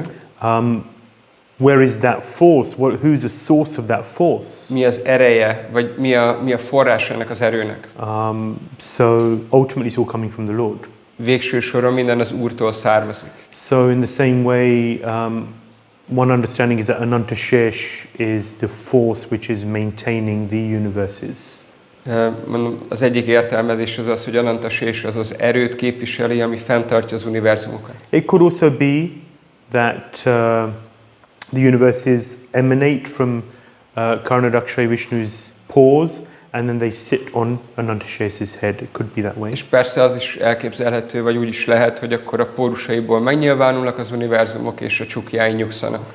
I haven't read anything categorical, meaning fully clear on that topic. Ezzel a témával kapcsolatban nem olvastam még eddig olyan leírást, ami ezt pontosan definiálná. It doesn't mean it's not there, I just haven't read it. Nem azt jelenti, hogy nem létezik ilyen, de én még nem olvastam. Hare Krishna. Anyone else? Valaki más? Yes, Matipa. So I have two questions. One of them is a little bit old, I suppose, but one is you said that it is trillions of years that exhalation and like the breathing cycle of Mahavishnu basically is trillions of years. Ugye Mahavishnunak a légzés ciklusa az több ezer milliárd év. And in the spiritual world, this time factor is not acting at all. Am I correct?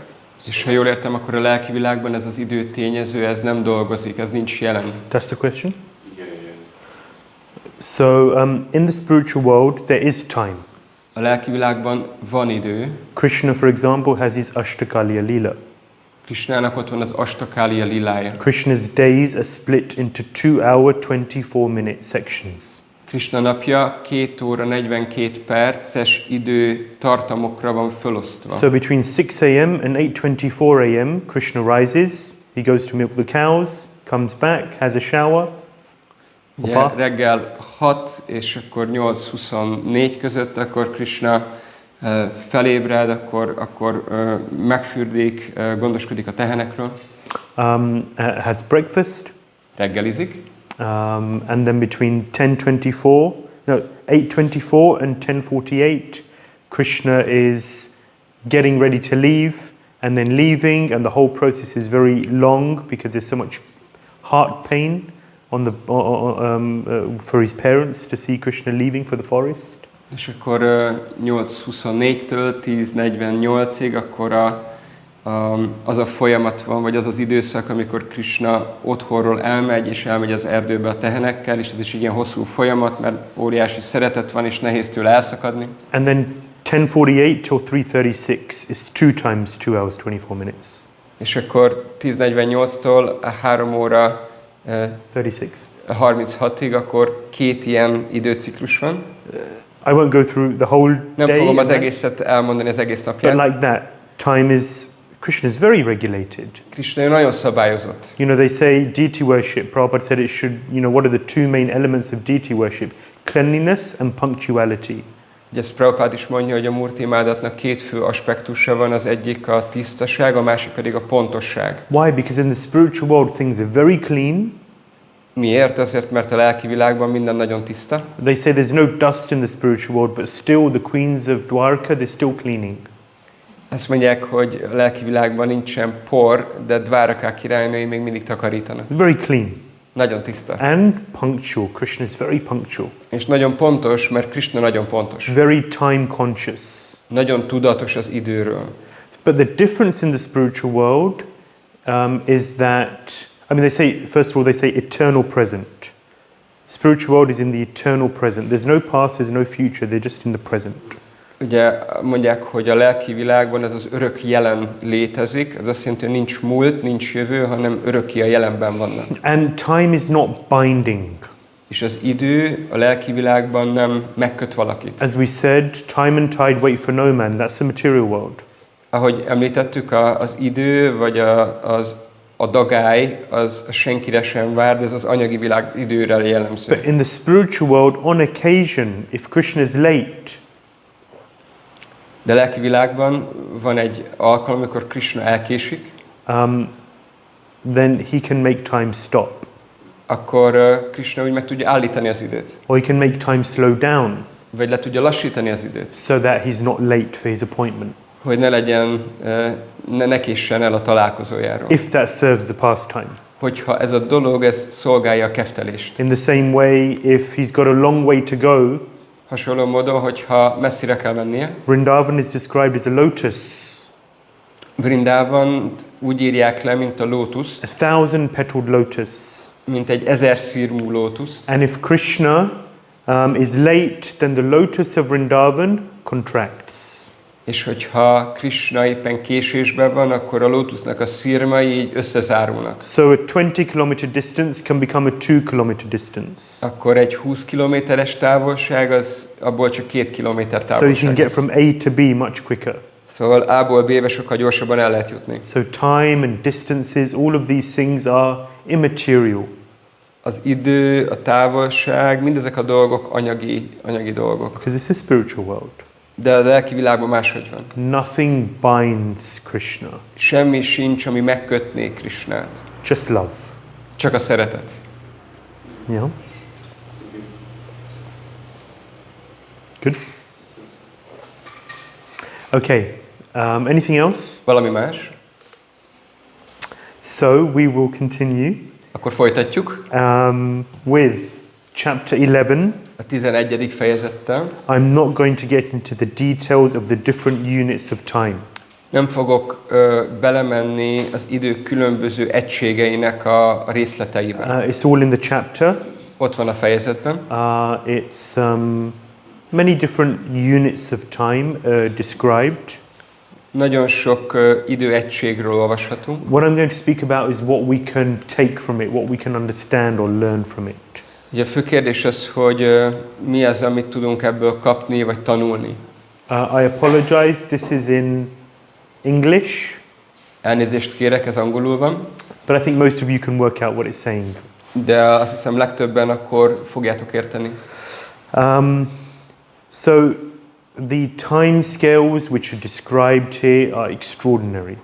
Azok az időtávok, amik itt leírásra kerülnek, ezek szinte felfoghatatlanok. We can't get our head around it all.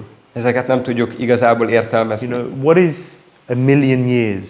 Mit jelent 1 millió év? Okay, we can say it, but what does it mean? Hogy ki tudjuk ezt így mondani, de ez mit jelent? If I say 100 years, you know, it's okay, you can kind of get your head around, but what does it really mean? Time is so relative. Ugye mondjuk, hogy 100 év, akkor azt úgy nagyjából tudjuk értelmezni, amikor mondjuk, hogy 1 millió év, szóval az idő akkor nagyon relatív, nem nagyon viszonylagos. But in the 13th chapter of the Bhagavad Gita, Krishna says something very interesting. He says that a devotee has a vision of eternity. Bhagavad Gítában Krishna a 13. fejezetben mond egy nagyon érdekes dolgot, hogy egy baktának az idővel kapcsolatban van az a látásmódja, hogy az idő örök. So 311 trillion years. 311 ezer milliárd év. Pretty much eternity for us. Számunkra ez örökké valóság. It's a life of Brahma. Ez Brahmának az élet hossza. It just kind of helps us to at least understand the principle that these are huge timescales. Szóval ez abban segít bennünket, hogy megértsük, hogy ezek igazából hosszú időtartamok. Creation is very complex, very huge, enormous.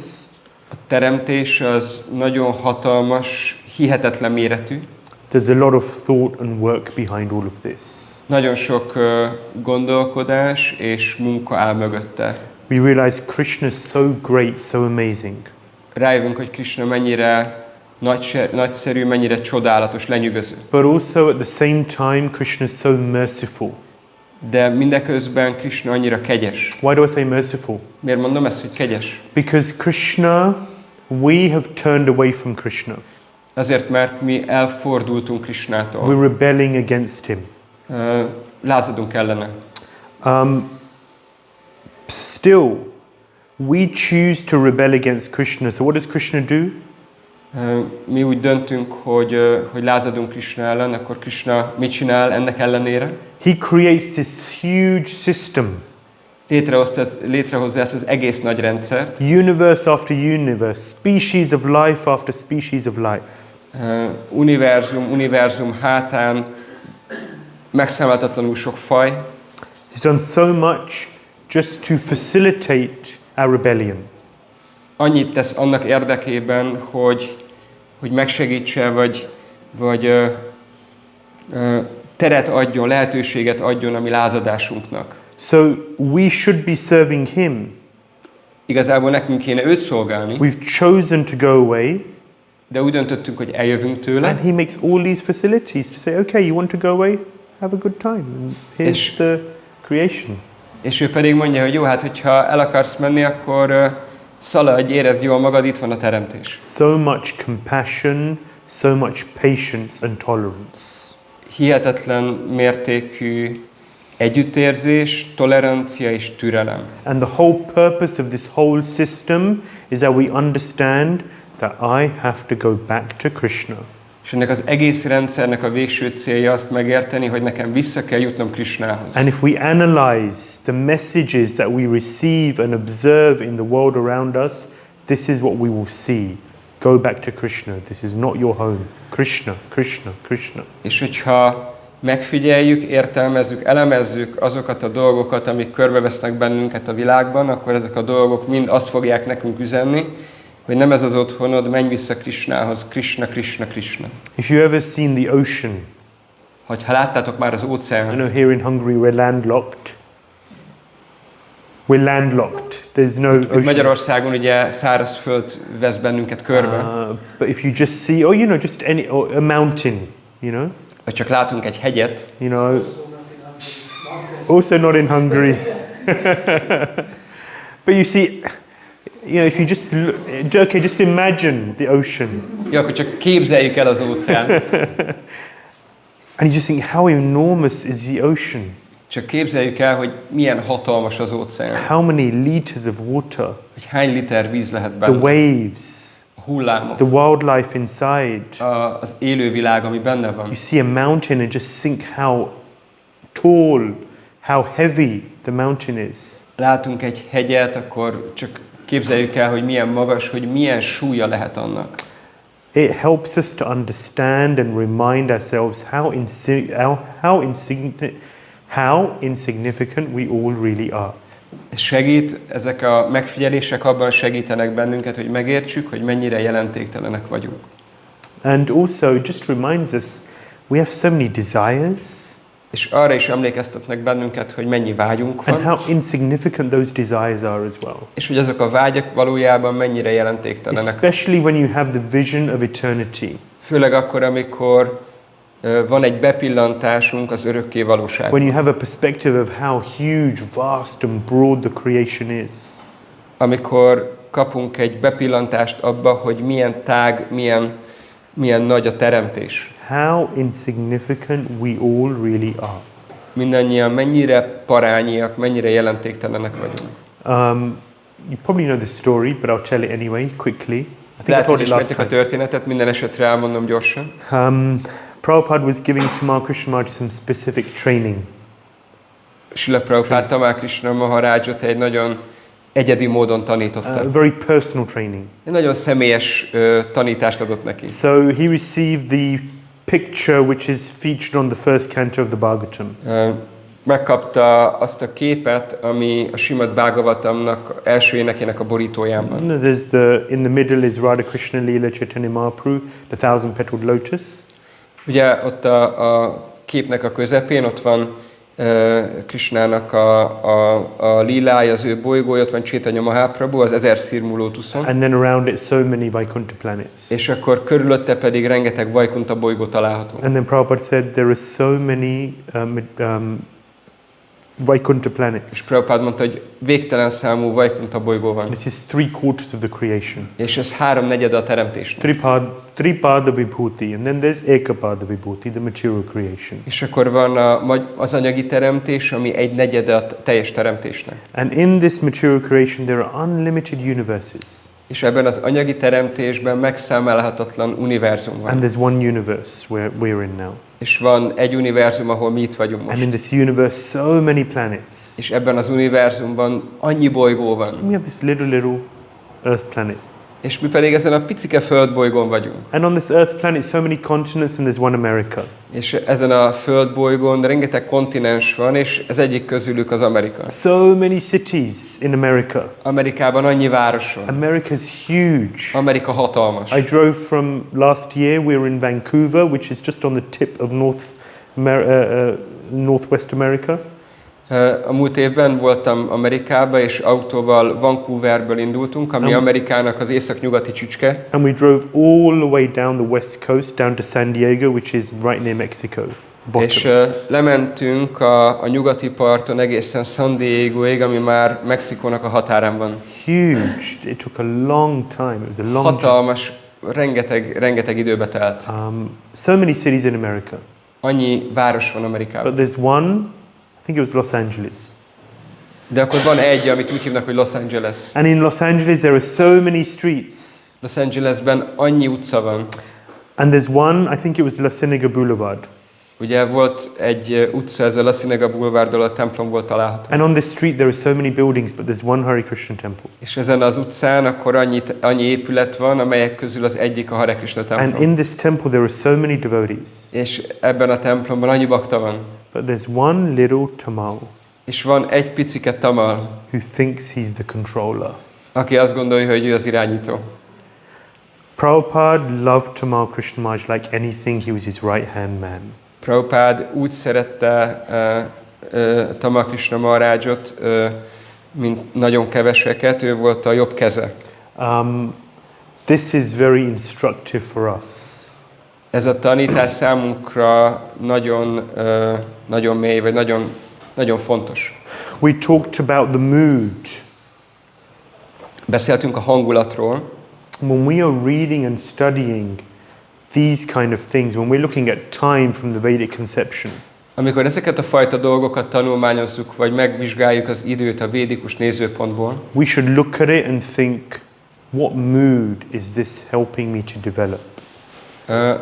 akkor meg kell néznünk, hogy mindezek a dolgok milyen hangulatot segítenünk bennünk kifejlődni. It's helping me to understand that I'm so insignificant. It's helping me to become humble. Ezek a dolgok abban segítenek nekem, hogy megértsem, hogy mennyire jelentéktelen vagyok, és segítenek alázatossá And válni. therefore helping me to establish in my heart that I am but a servant. És abban segítenek, hogy a szívemben akkor ez megszilárduljon az a dolog, hogy nem vagyok más, mint egy szolga. I'm a servant of the Supreme Personality of God Az Istenség legfelsőbb személyiségének vagyok a szolgája, who's created all of this. aki mindezt teremtette. I'm a servant of my spiritual master. A lelki tanítómesteremnek vagyok a szolgája. And maybe most importantly, I'm a servant of the Vaishnavas. De ami még ennél is fontosabb, a baktáknak, a vajsnaváknak a szolgája vagyok. I'm a servant, I'm a servant, I'm a servant. Egy szolgák szolgájának a szolgája. When Advaita Acharya, he's dancing, he's in ecstasy, Amikor Advaita Acharya extázisban volt, and he's jumping around and he's saying, Chaitanyera dasamui, Chaitanyera das, Chaitanyera dasamui, Tara dasera das. I'm a servant of Sri Chaitanya Mahaprabhu, I'm a servant of Sri Chaitanya Mahaprabhu, I'm a servant of Sri Chaitanya Mahaprabhu. akkor extázisba ugrált, és ezt kiabálta, hogy Chaitanya Mahaprabhunak vagyok a szolgája, Chaitanya Mahaprabhunak vagyok a szolgája, Chaitanya Mahaprabhunak vagyok a szolgája. And I'm a servant of his servants. És az ő szolgáinak vagyok a szolgája. So the Bhagavatam is trying to instill this into our hearts. A Śrīmad-Bhāgavatam ezt próbálja bejuttatni a szívünk mélyére. And one of the ways it does that is by sharing with us the sweetness of Krishna. És az egyik módszer a Śrīmad-Bhāgavatamnak az, hogy ezt megtegye, hogy megosztja velünk Krishnának az édességét. And another way it's doing that is by showing us the majesty of Krishna's creation. De egy másik módszer, amit csinál, hogy bemutatja nekünk Krisnának a fenségét vagy a nagyságát. But everything is directing us to say, serve Krishna, give your life to Krishna. Minden abba az irányba mutat, vagy vezet bennünket, hogy szolgáljuk Krisnát. This is what an intelligent person does, as we discussed. Ahogy beszéltünk korábban, egy intelligens ember ezt teszi. Yeah. Our lives are like a flash in the pan. It's so short. A mi életünk olyan csupán, mint egy villanás. Annyira rövid. How long do we live? 60 years, 70 years, 80 years, maybe 90 if you're lucky or unlucky. Hogy mennyi ideig élünk? 60, 70, 80, 90 évig, hogyha valaki szerencsés vagy szerencsétlen. When you look at this, so short. De hogyha ezt nézzük, akkor ennek a fényében olyan picik, olyan parányi rövid. So another thing that we should always remember is don't take life too seriously. A másik dolog, amire kell mindig emlékeznünk, hogy ne vegyük túl komolyan az életet. We have a tendency of getting so absorbed in the events and in the news of this material world. Van hajlamunk arra, hogy nagyon elmélyüljünk ennek az anyagi világnak a dolgaiban vagy a híreiben. This material world and our lives are not so special.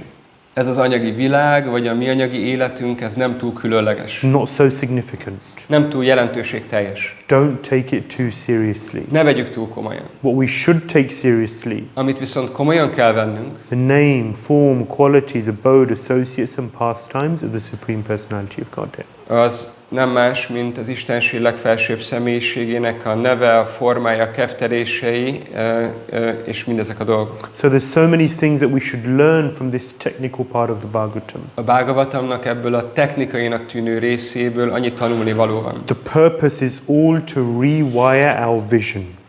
A célja az egésznek, hogy újra húzalozza, vagy konfigurálja a látásmódunkat. And the purpose is all Krishna. És a cél az mindennek Krishna. Every verse of the Bhagavad Gita, every verse of the Bhagavatam is pointing towards Krishna. It depends on our vision. A Bhagavad Gítának minden egyes verse, a Śrīmad-Bhāgavatamnak minden egyes verse Krishna felé mutat, de ez csak a mi látásmódunkon múlik. Okay, it's just an interesting comparison. Tegyünk egy érdekes összehasonlítást. Just reflecting on the whole topic of creation. Csak így elgondolkozva a teremtésnek a témáját illetően. Yeah, so something to think about. It's I found this quite interesting. Egy olyan dolog, amiről így lehet gondolkozni, én ezt elég érdekesnek tartottam, találtam. Yeah, we should do A magyart fogjuk nézni. Yes. So first of all, if we look at Először is, hogyha megnézzük the Pradhan a Pradánt, from the Bhagavatam perspective. a Bhagavatamnak a nézőpontjából. So what is the Pradhan? It's an indifferentiated form of matter. Mi a Pradán? Az az anyagnak a differenciálatlan állapota. Yeah, so gross, subtle elements, they're not, there's no difference between them. It's all one. Szóval nem nyilvánulnak meg még ebben a durva és a finom elemek, hanem mind egyben van. Within this Pradhan, it's just void. There's no space. Ebben a Pradánban csak üresség van, még nincs ott az űr. There's no time. Nincs idő. Yeah. It's basically indescribable. We can't really comprehend it. We can't really describe it. Igazából olyan leírhatatlan, mi ezt nem tudjuk pontosan szavakba önteni, vagy megfogalmazni, ez mit jelent. Now, if we look at the Big Bang Theory, Oké, hogyha megvizsgáljuk a nagy ősrobbanás elméletet, we look at the Big Bang Theory, the basis of the Big Bang is this idea of singularity. hogyha megnézzük az ősrobbanás elméletét, akkor ott a fő elv ez a szingularitás. So that, of course, we all know that scientists say that the universe began with a Big Bang. Tudjuk azt, hogy a tudósok álláspontja szerint az univerzum létezése egy robbanásból keletkezett. Yeah, and it begins with no matter, no formation of matter, no time. És akkor ugye ez azzal kezdődik, hogy nincs kialakult anyag, és nincs idő sem. Everything is condensed into something which takes up no space an infinite density.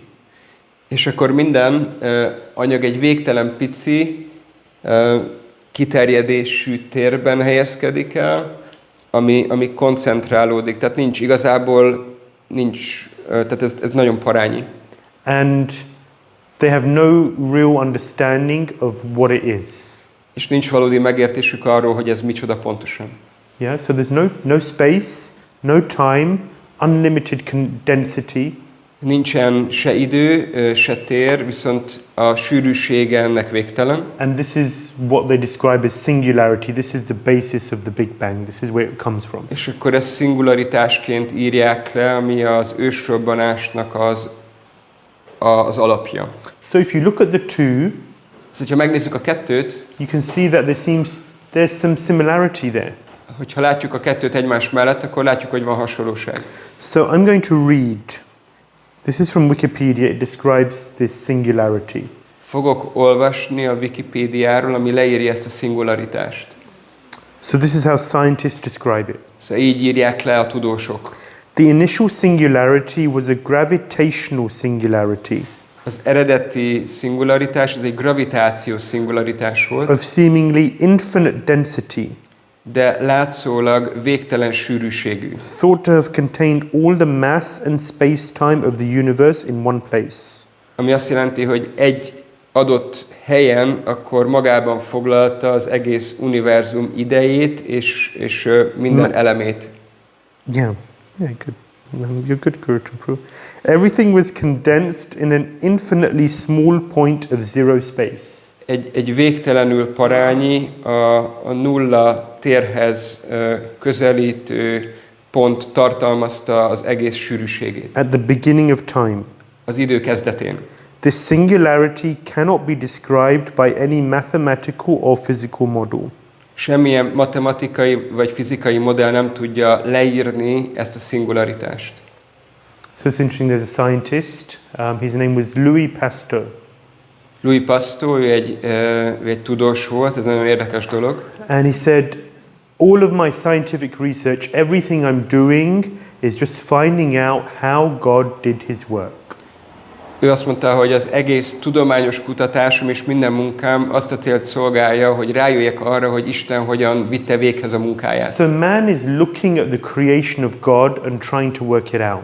Szóval az ember csak figyeli Istennek a munkáját, teremtését, és próbál rájönni, hogy hogyan történt. So scientists discover things, they don't create things. A tudósok, ők rájönnek dolgokra, vagy felfedeznek dolgokat, de nem teremtenek dolgokat. So sometimes, even as devotees, we kind of talk about science and spirituality as though they're two diametrically opposed things.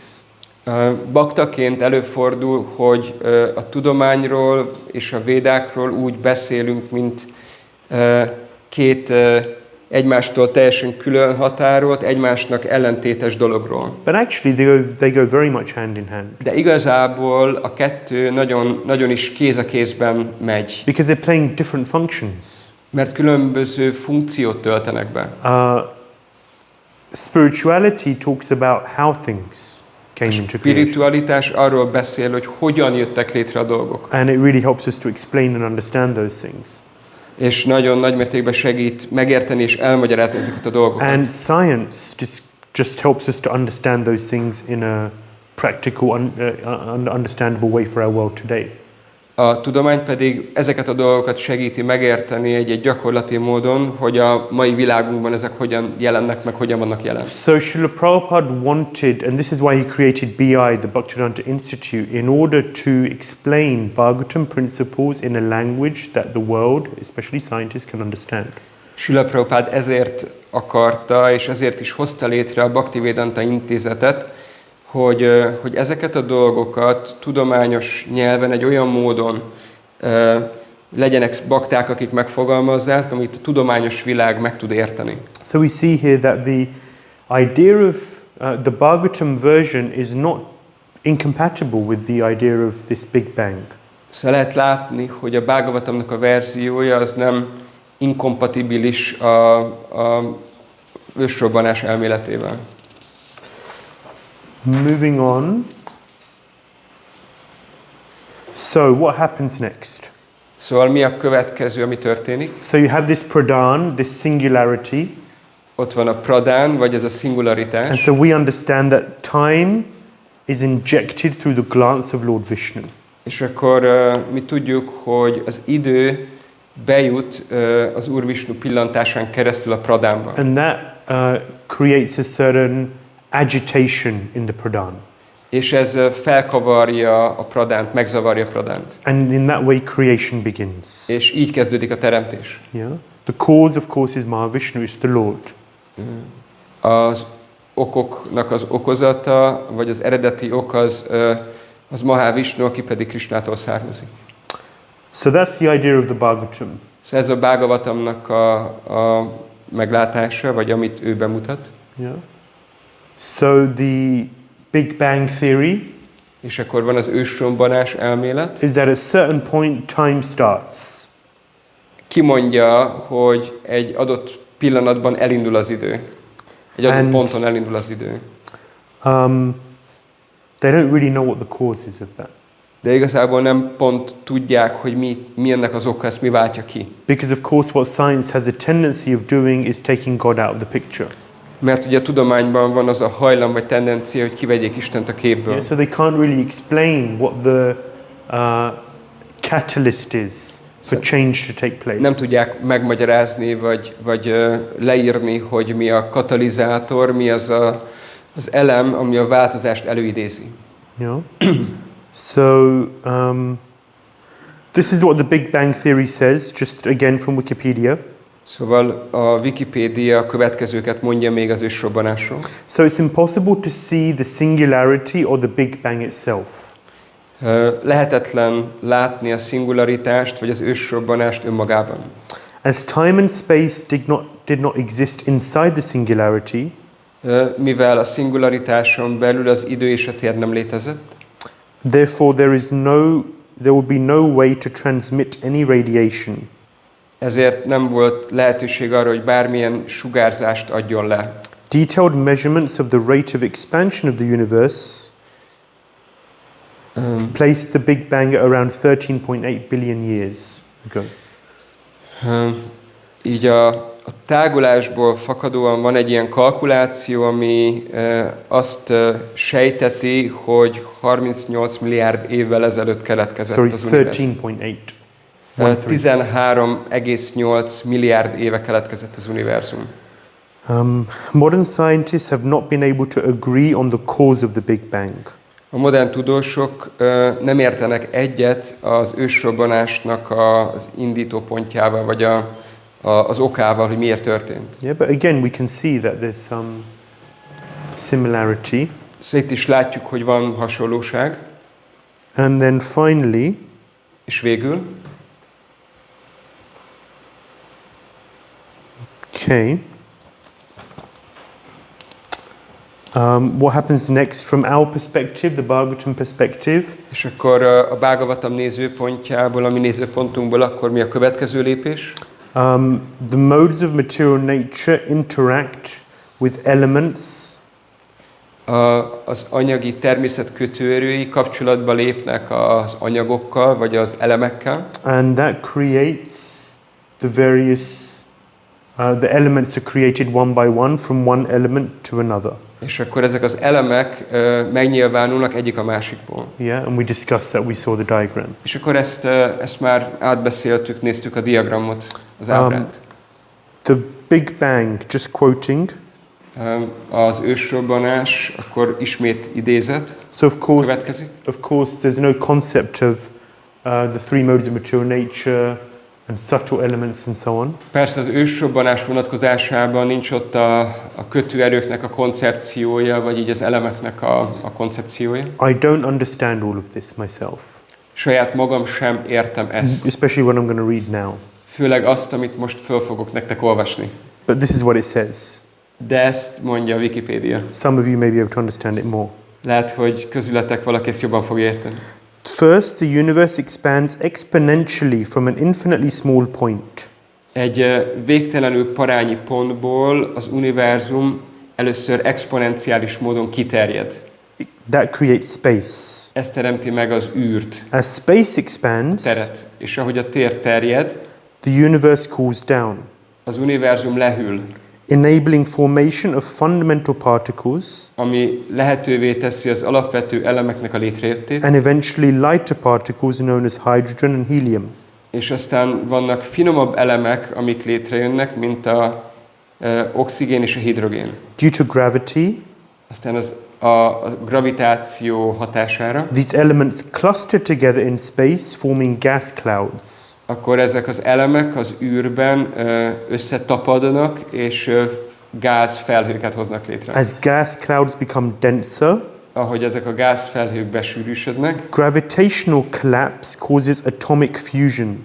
akkor a gravitációs erő atomfúziót eredményez, Forming stars, ami létrehozza a csillagokat, which release light and heat. ami kibocsát fényt és hőt.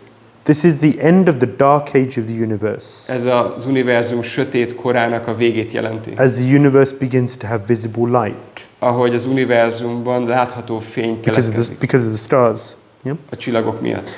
Within the core of the star, A csillagoknak a belsejében vagy a magjában atomic fusion generates heavier elements such as carbon and oxygen. a fúzió, az atomfúziók akkor szenet, carbon and? Oxygen. Szenet és oxigént állítanak elő, vagy hoznak létre. When the star dies, it explodes as a supernova. Amikor a csillag elpusztul, akkor szupernovaként felrobban, Releasing these elements into space. és kiengedi ezeket az elemeket az űrbe. Water is formed here due to the chemical reaction of hydrogen and oxygen. What is form? Water. És akkor így a oxigén és hidrogén kémiai reakciójából víz keletkezik. Due to gravity, exploded stardust further clusters together, forming planets. És a gravitáció hatására a szétrobbant csillagoknak a részecskéi összetapadnak és bolygókat hoznak létre. In earthly planets, geological weathering processes form soil and the earth. És akkor különböző geológiai folyamatok akkor földet hoznak létre a bolygókon. So you see that, okay, so that's the end of the quote. Itt van vége ennek az idézetnek. But you see that things kind of just come together.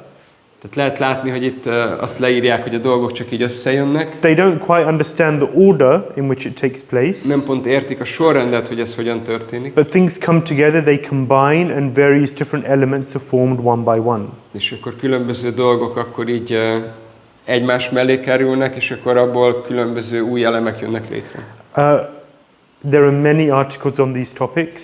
Nagyon sok cikk van erről a témáról. Those who are interested can further venture or research into this comparison.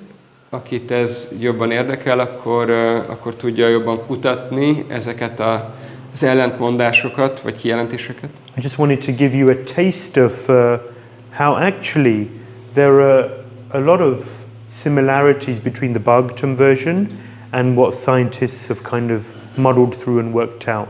Csak rá szerettem volna mutatni, vagy be akartam mutatni azt, hogy igazából mennyi hasonlóság van a között, amit a Bhagavatam leír, és a között, amit a tudósok úgy kigondoltak. I want to leave you with this quote. Ezzel az idézettel szeretném zárni ezt a részt. Can you read, please, Balaji? Fel tudnád kérlek olvasni? Igen. Robbanás, igen, tehát látják a robbanást és az ősmasszát, de nem tudják megmagyarázni, hogy mitől robbant fel az ősmassza. Az anyagi energia magától nem tud felrobbanni. A robbanás elmélet tehát létezik. Nem is elmélet, hanem tény. De a teljes anyagi energia, a mahattatva, attól jön mozgásba, hogy Mahávishnu rápillan. És ekkor elkezdenek működni az anyagi energia kötőerejei. Szóval ezeket a tevékenységeket a Mahávishnu végzi azzal, hogy rápillan. Egyszerűen csak rápillan. Tehát nem pusztán azzal, hogy rápillan, tehát pusztán azzal, hogy rápillan, mozgásba tudja hozni az anyagi energiát, és a teremtés megindul. So some food for thought. Ezen el lehet gondolkozni. I'm going to leave it at that on this topic. Ezt a témát most ennyiben hagyjuk. I'm sure that over time, BI was very active with Swarup Damodar Maharaj. Swarup Damodar Maharajjal ez a Bhaktivedanta intézet, ez nagyon aktívan működött. And I think in the past 20, Sadhaputta Prabhu was also very. Sadhaputta Prabhu is nagyon aktív volt. And there are others also. És vannak mások is. But Prabhupada was very determined, and this is one of the most important projects, to fund and support the Bhaktivedanta Institute. És Prabhupada nagyon eltökélt volt, és ez volt az egyik legfontosabb projektje, hogy támogassa a Bhaktivedanta intézetet. With BBT books, BBT könyvekkel. They doubled the price to support the BBT production of books. It's the printing price, sorry. So whatever price they had to pay for the printers, when they were selling to the temples, they doubled the price. Megduplázták annak a könyveknek az árát, amennyiért a templomoknak adta el a BBT kiadó a könyveket. That was for the production of the books. Ez a könyveknek az előállítására ment. And then I think they added 20%. És azt hiszem, hogy volt egy 20%. And one of the purposes for that was to fund the BI. És ennek az egyik oka az volt, hogy tudja támogatni a Bhaktivedanta intézetet. Because presenting the Vedic version of cosmology and creation is very, very important in terms of impacting society at large. Mert megalapozni a védikus koncepciót, a teremtést illetően ez nagyon nagy jelentőséggel bír a társadalom egészét nézve. So we're going to move on now to the final chapter of this session. Az utolsó részéhez érkezünk el a mai találkozónak. So the species have been designed, created. The various species of life. Különböző életformák már létrejönnek. The various planetary systems have been created. A különböző bolygórendszerek meg vannak teremtve. The shell is all there. Ez a burok, ez létrejön. Now Lord Brahma has to populate, have the universe populated. Most pedig az Úr Brahmának az a feladata, hogy benépesítse az univerzumot. So, not an easy task. Nem egy könnyű feladat. The first thing Lord Brahma does is that he creates 5 types of ignorance. Az első dolog, amit az Úr Brahma csinál, hogy létrehozza az 5 féle tudatlanságot. Why does he create ignorance first? Miért hoz létre tudatlanságot először? It's just like when you go to a movie. In order to watch the movie, you need darkness. Amikor elmegyünk egy moziba, akkor az első dolog, ami szükséges ahhoz, hogy tudjuk látni a filmet, a sötét. Yes, so the first thing they do is turn off the lights, right? Nem ez az első dolog, amit csinálják, lekapcsolják a villanyt. Yeah, unless there's darkness, there's no movie. Hogyha nincs sötét, akkor nincs filmnézés. In the same way, in this creation, there is darkness. 5 types of ignorance. Hasonló módon ebben a teremtésben a tudatlanságnak 5 fajtája van. Lord Brahma has to create a veil of ignorance in the world. Az Úr Brahmának a tudatlanság fájtlait meg kell teremteni. Because it's only due to that ignorance that we living entities will be stupid enough to engage with this material world. Mert kizárólag a tudatlanság ezen fájtlainak köszönhetően leszünk mi élőlények elég ostobák ahhoz, hogy kapcsolatba lépjünk az anyagi energiával. Without this ignorance, we wouldn't live separate from Krishna. Enélkül a tudatlanság nélkül nem élnénk távol Krishnától, vagy elkülönülten Krishnától. The only reason we're separate from Krishna is due to this ignorance. Az egyetlen oka annak, hogy Krishnától eltávolodunk, a tudatlanságnak köszönhető. So the first is called Ānanda Mishram. Az első az az Ānanda Mishra. This is rebelliousness, a stubbornness against Krishna. Ez a lázadás vagy makacság Krishnával szemben. I don't want to serve a superior personality, I want to be independent. Nem akarok szolgálni egy nálam magasabb helyzetben lévő szemét függetlenné akarok válni. Kaviraj Goswami says in the Chaitanya Charitamrita, Ekala Ishvara Krishna Ara Sabha Britya. There's one Ishvara, one controller, and that is Krishna. Everyone else is a Britya, a servant.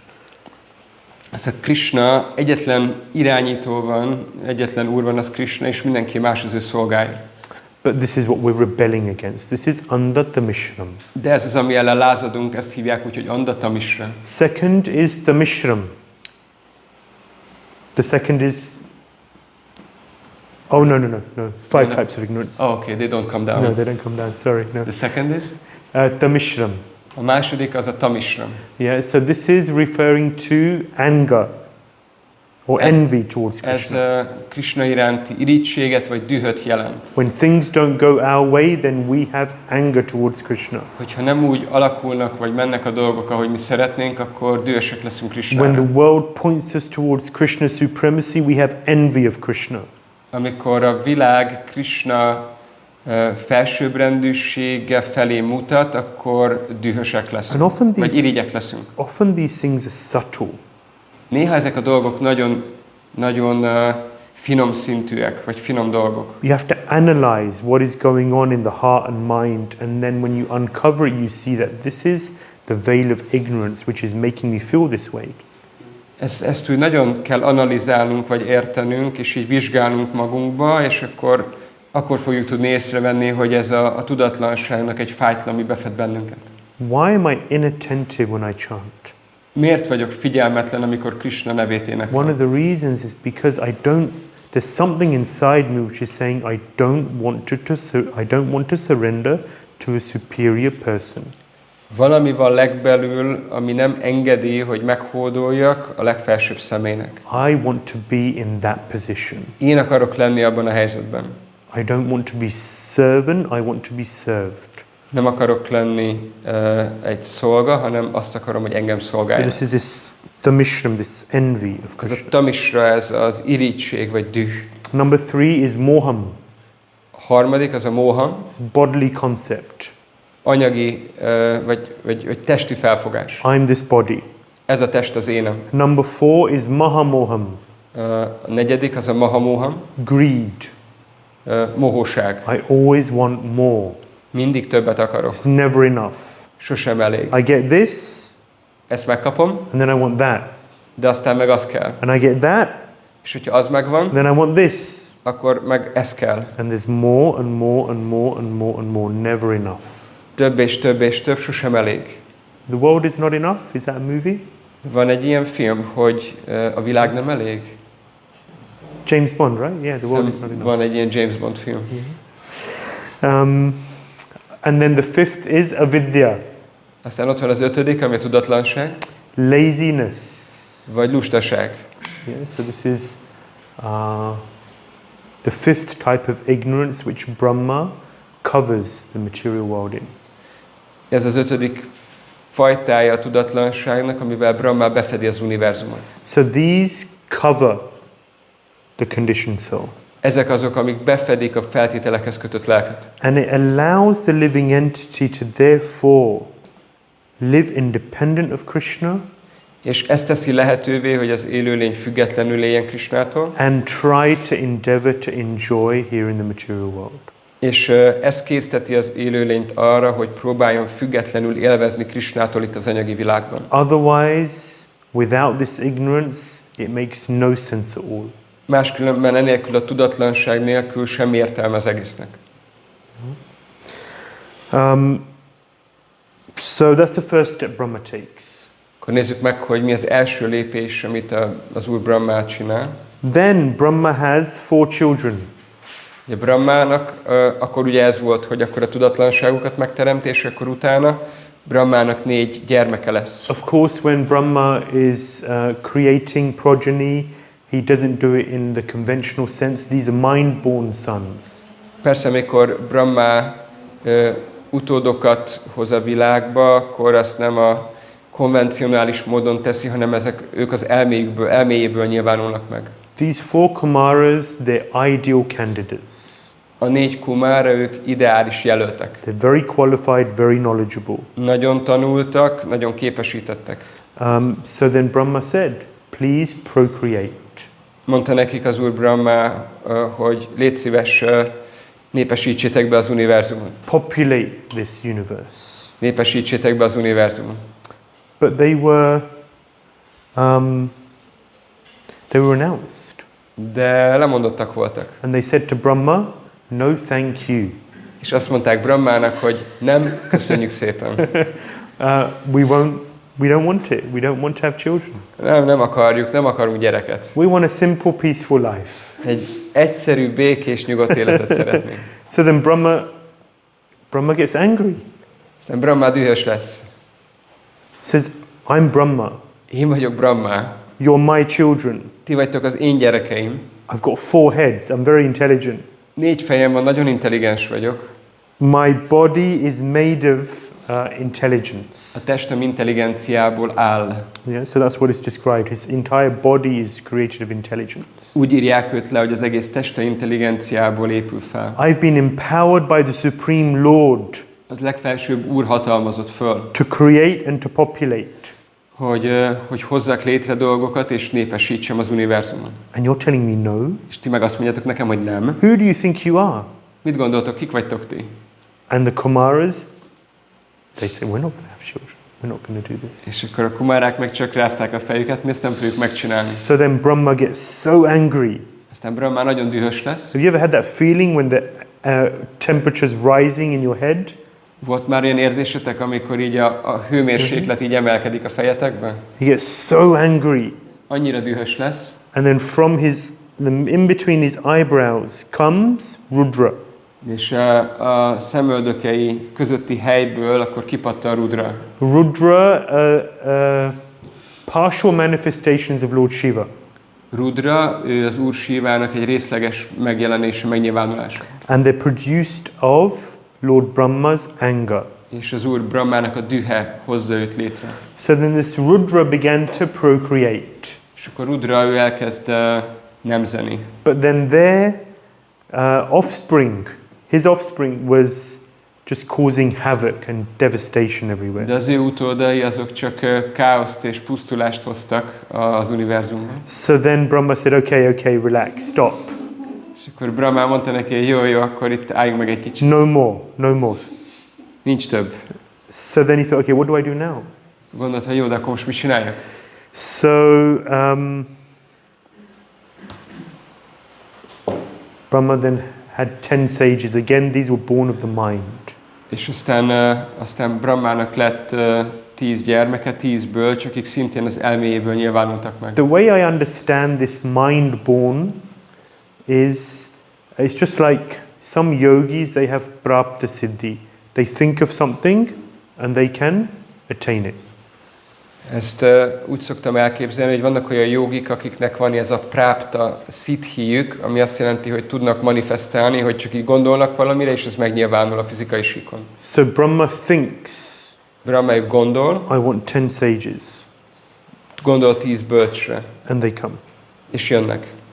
So Brahma had these 10 sages, again, very sense-controlled individuals. Brahma akkor megteremtette ezt a 10 bölcsöt, akik nagyon érzékkontrollált egyének voltak. For good progeny, sense control is very important. A jó nemzetség szempontjából nagyon fontos az érzékkontroll. Yeah, and but they began to engage in bhajan. De akkor elkezdtek lelki életet gyakorolni, bhajant végeztek. Absorbed in bhajan. És csak elmerültek a bhajanjukban. And again, Brahma could not inspire them or make them engage in what he wanted. És újra az a helyzet állt elő, hogy Brahma nem tudta őket arra rávenni vagy inspirálni, hogy hozzanak utódokat. So Brahma's the top man. Brahma ő a főnök. He's the creator. Ő a teremtő. He's made all of this. Ő ezt az egészet létrehozta. Think of the most intelligent person you know. Csak képzeljétek el valakit, aki a legintelligensebb személy, aki csak ismertek. I mean, Brahma's like, we can't comprehend. Brahma pedig egy olyan személy, akit fel se tudunk fogni. And he's going through so many problems. És rengeteg nehézsége van. So then eventually he has Swayambhuva Manu and Shatarupa.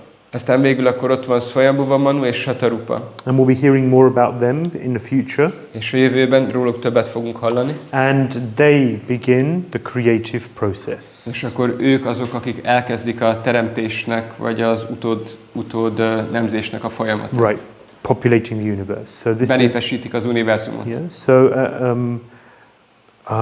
but you see that Brahma went through failure after failure after failure. De lehet látni, hogy Brahma akkor kudarc és kudarc után jutott el idáig, tehát kudarcot kudarcra halmozott. Life is not easy, that's the point. Lényeg, hogy az élet nem könnyű. Brahma has one of the most difficult jobs, or the most difficult job in the universe. Brahmának van a legnehezebb munkája, vagy feladata az egész univerzumban. Yeah, for there are variations in responsibilities. Ugye a felelősség mértékében vannak különbözőségek. So last week we said, for example, that Yamaraj is quite a busy demigod. Beszéltünk arról, hogy Yamaraj egy elég elfoglalt félisten. Yeah, because there's a lot of people to punish, you know. Mert ugye elég sok büntetendő személy van. There are some demigods who have lesser responsibilities. Vannak olyan félistenek, akiknek kevesebb felelősségük But van. the top demigod is Brahma. De legfőbb félistenű Brahma. He has so much responsibility, so much to take care of. His duties are very expensive. His duties are very expensive. Expensive. Oh, expensive. Hogy Brahma ő nagyon elfoglalt, nagyon-nagyon sok felelőssége van, és nagyon kiterjedt a feladatköre. So this helps us to also to see that anyone who's taking responsibility in Krishna consciousness is not an easy thing. Ebből is lehet látni, hogy bárki, aki felelősséget vállal a Krishna tudatos mozgalmon belül, az nem egy könnyű dolog. First thing is people will not listen to you. Az első dolog, hogy a személyek, az emberek nem fognak hallgatni rád. You know better than them, Jobban tudod, mint ők tudják, but they won't listen. egyszerűen csak nem akarják meghallani. You will go through what you feel is failure after failure after failure, but hey, that's life. És csak azt fogod látni, hogy kudarc és kudarc fog követni, de hát ez az élet, ilyen az élet. You never give up. De sose adod föl. Yeah. So anyone who's done anything has met with any success in life, they've gone through multiple failures before they've reached that success. Bárki, aki bármilyen sikert elért az életében, az azt jelenti, hogy többszörösen kudarcot vallott már korábban a próbálkozásaiban, mielőtt elérte a sikert. It was Edison who made the light bulb, right? Edison volt az, aki a villanykörtét feltalálta. And he tried 9,700 and something times. 9700 valamennyi alkalommal próbálkozott. Almost 10,000 times to make a Majdnem light bulb. 10 000 alkalommal, hogy villanykörtét csináljon. And then eventually he got it.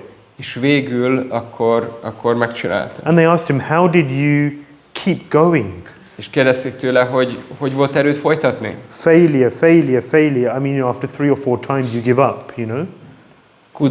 Kudarc követel. Szóval 3-4 alkalom után az ember feladja, nem? He said his conception, the way he saw it was, every time it didn't work, he said, at least I found another way that it doesn't work.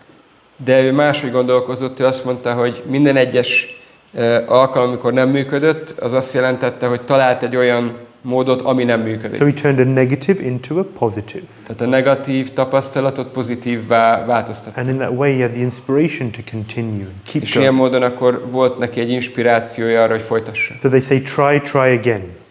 Mondják, hogy próbáld, és próbáld újra. Once there was one temple president, and just mentioned that Srila Prabhupada says that there's an ISKCON in the spiritual world. Volt egyszer egy templom prezident, és Srila Prabhupada mondta, hogy van egy ISKCON a lelki világban. The temple president said, yes, I just hope I'm not a temple president there as well. És ez a templom prezident megmondta, hogy igen, de remélem, hogy ott nem vagyok templom prezident. Yeah, so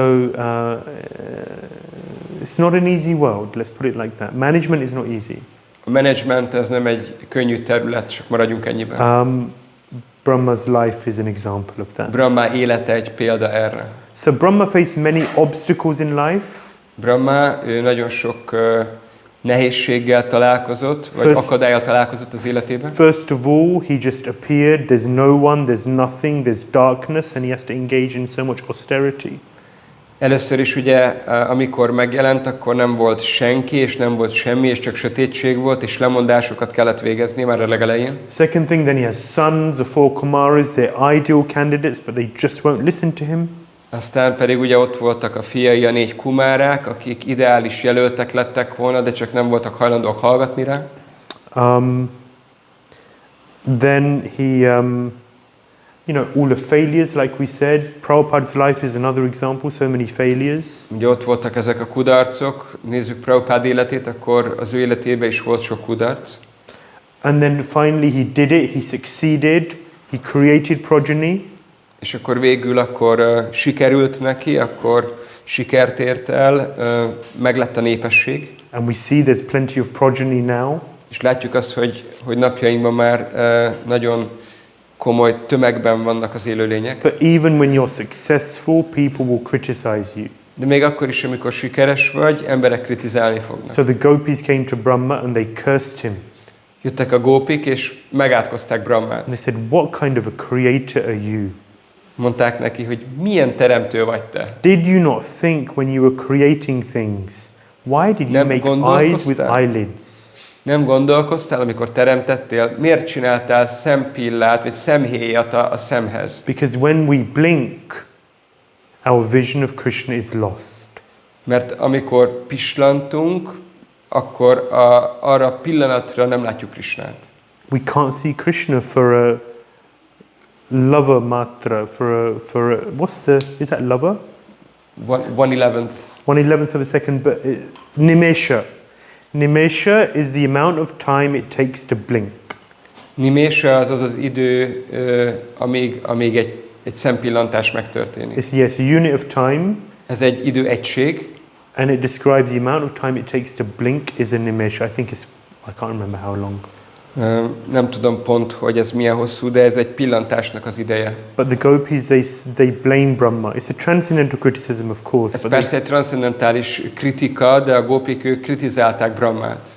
But he did everything, went through so much, and then the most exalted personalities in the whole of creation come to him and say, you're a fool and your creation is lousy. Szóval annyi nehézségen ment keresztül Brahma, annyi mindent megtett, amit csak tőle tellett, és az univerzum legemelkedettebb személyi jöttek őt kritizálni, és mondták neki meg, hogy rosszul cselekedett. So you can't win sometimes in this world, you know? It's the nature of the world. You can't win. Hogy van, amikor nem lehet nyerni. So that's chapter 12 in essence. Összefoglalva ez a 12. fejezet. Just to remind everyone, what do we learn from these chapters? What can we take away? Csak emlékeztetőül, hogy mit tanultunk ezekből a fejezetekből, mit tudunk magunkkal hazavinni. We are small. Parányiak vagyunk. We are insignificant. Jelentéktelenek vagyunk. We are servants. Szolgák vagyunk. It's the mood. Ez a hangulat. Bhagavatam is trying to instill that mood into our hearts and minds. A Bhāgavatam ezt a hangulatot próbálja elültetni a szívünkben és a tudatunkban. Vidura is asking these questions of Maitreya in order so that we can hear all of this. Vidura azért teszi fel ezeket a kérdéseket Maitrejának, hogy mindezeket a dolgokat hallhassuk. So that these messages can penetrate our hearts. Azért, hogy ezek az üzenetek bele tudjanak hatolni a szívünkben. How merciful is Krishna to create all of this for our benefit. Krishna mennyire kegyes, hogy mindezt a dolgot, ami körbevesz bennünket, az érdekünkben megteremti. And how amazing he is, his majesty is really illustrated. És hogy mi az ő nagysága, ez is bemutatásra kerül. And therefore how worthy he is of our service, surrender and sankirtan. És hogy ő mennyire méltó arra, hogy szolgáljuk őt, hogy meghódoljunk neki, és hogy énekeljük az ő szent nevét. And this is really the essence of what we hear again and again and again in classes, in books, wherever we are. És igazából ez az eszenciája vagy lényege mindannak, amit hallunk, akár leckéken, akár amikor könyvet olvasunk. So we should become miners of the jewels of the Bhagavatam. Szóval nekünk a Bhagavatam kincseit ki kell bányásznunk, tehát bányászokká kell válnunk. Sometimes we can get lost in all of the details. Van, amikor el tudunk veszni a részletekben. Step back and contemplate, okay, why is Prabhupada giving me this? De akkor lépjünk egyet hátra és gondolkozzunk el azon, hogy jó, akkor Prabhupada ezt miért adja nekem? What can I learn and understand from all of these things? Ezekből a dolgokból mit tudok tanulni, mit tudok megérteni? How can I engage how can I facilitate the transformation of my heart through all of this? Hogyan tudom segíteni a szívemnek a változását ezeknek a dolgoknak a segítségével? We will continue, as you all know, in Folytatjuk majd a few weeks' time. néhány hét múlva. Chapters 13 to 16. Következik majd a 13-tól 16. fejezetig. It is 5 to 1. 5 perc van még 1 óráig. Does anyone have any quick questions? Valakinek van esetleg valami gyors kérdése? Yes, Machi.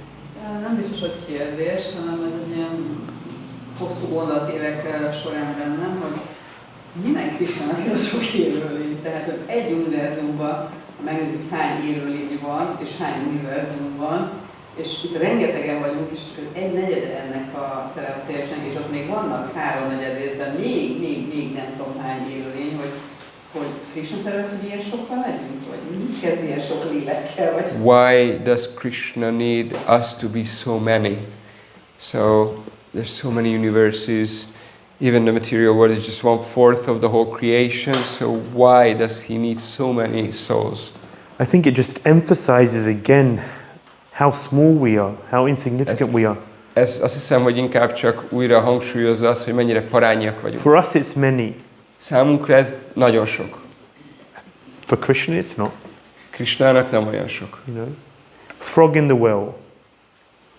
Béka a kútban. You know this example. Ismered ezt a történetet? You know, 1 billion years, it sounds like a lot to us. For Krishna, 1 milliárd év számunkra soknak hangzik, de Krishnának you know, we have such a small conception of reality. nekünk a valóságról olyan parányi felfogásunk. Second thing is that Krishna is Rasaraj. Másik dolog, hogy Krishna ő Rasaraj. He loves variety. Nagyon szereti a változatosságot. So many tastes and flavors of different personalities. Everyone is individual. Mindenki egyéni. Szóval akkor nagyon sok ízlés van, vagy változat. And each one of us has an individual loving relationship with Krishna. És mindannyiunknak van egy egyéni, szeretetteljes viszonyunk és kapcsolatunk Krishnával. Krishna loves that variety. Krishna nagyon szereti ezt a változatosságot. So everyone is individual, so there can never be enough variety. Mindenki egy egyén, de a változatosságból sosem elég. There's never enough living entities. Sosincs elég élőlény. At the same time, in the spiritual world, I think we talked about this last week, there is, everything's medium-sized. Ugyanakkor a lelki világban, ahogy erről a múlt alkalommal beszéltünk, minden ilyen közepes méretű. So Krishna may have many servants, many devotees. Krishnának lehet számtalan és nagyon-nagyon sok szolgája és baktája. He engages with a few at a time. De egyszerre csak néhánnyal foglalkozik, vagy néhánnyal van együtt. Sometimes one-on-one. Van, amikor csak egy az egyben, ketten vannak. And sometimes in medium-sized groups. Aztán van olyan, hogy ilyen közepes méretű csoportokban. But at a certain point things get too big and then Aishwarya would enter. When things are big, then it's majesty. De amikor elérnek egy méretet, akkor ez az Aishwarya, vagy ez a fenség hangulat, ez bejön. So there are unlimited dimensions in the spiritual world. Szóval a lelki világban megszámláltatlan dimenzió van. And many Krishnas. És nagyon sok Krishna. Who engage, and each Krishna is engaging with a medium-sized group of devotees. És minden Krishna akkor egy közepes méretű bakta csoporttal foglalkozik, vagy van együtt. In order to keep things medium-sized and therefore maintain the sweetness. Annak érdekében, hogy ilyen közepes méretű méretekben tartsa a dolgokat, hogy megőrizze az édességet. So there's plenty of space. Szóval nagyon sok tere van ennek. We limit things because the material world is so limited.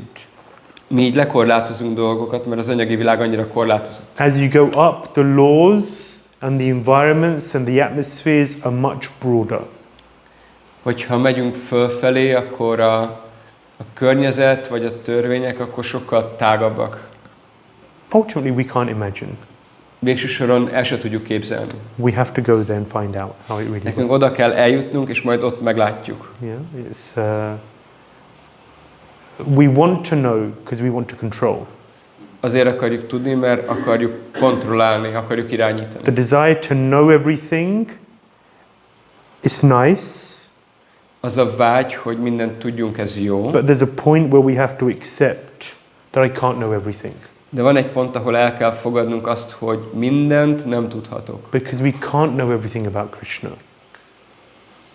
Because we can't know everything about Krishna. Mert Krishnával kapcsolatban nincs az, hogy mindent tudhatunk. Otherwise, he wouldn't really be God. Máskülönben ő nem lenne igazából Isten. He's beyond our conceptions. Mert a mi felfogó képességünk határain ő túl van. And that's part of what makes him God. És ez része annak, amitől ő Isten. So, and all of this should also increase our desire that I want to go to this space, this place, which is so special. És persze mindez a dolog növeli a vágyunkat, hogy akarjuk tudni őt, vagy ezt a helyet, ami annyira különleges. And so different to anything else that I know. De ez más mindahhoz képest, amiről van ismeretem. So, okay, Ez jó így. thank you very much for Nagyon your szépen attention. köszönöm a figyelmeteket. These topics are unlimitedly deep. Ezek a témák végtelen mélységűek. We've touched on the surface, to be honest with you. Megkarcoltuk a felszínt, hogy őszinte legyek veletek. Hopefully it gives you a structure, Bízom benne, hogy így segít átlátni, some meditations, tud segíteni a meditációban, and some inspiration to enter into Bhagavatam more and more. és további inspiráció szolgál a számotokra, hogy egyre mélyebben belépjetek a Bhāgavatamba. Please think about how you can engage in more service to the Lord. Kérlek, gondolkozzatok azon, hogy tudtok több szolgálatot végezni az Úrnak. Ways in which we can surrender in a deeper and deeper way to the Lord. És gondolkozzatok azon, hogy hogyan tudtok egyre jobban meghódolni az And Úrnak. how we can engage in our sankirtan, in our chanting of the holy names in a deeper and deeper way. És hogyan tudunk egyre mélyebben részt venni a Sankirtanban, a szent nevek éneklésében. And I look forward to seeing everyone in 3 weeks' time. És várom a találkozást 3 hét múlva. Granth Śrīmad-Bhāgavatam ki Jai! Tribhuvana Sundar Shish Radhasham Sundar ki Jai! Shishidanitai Vijay Gauranga ki Jai! Srila Prabhupada ki Jai! Nittai Gaur Premanandi Hari Hari Bol! Hare Krishna Ānanda Caitanya Prabhu ki! Jai! Gaura Bhakta Vrinda ki Jai!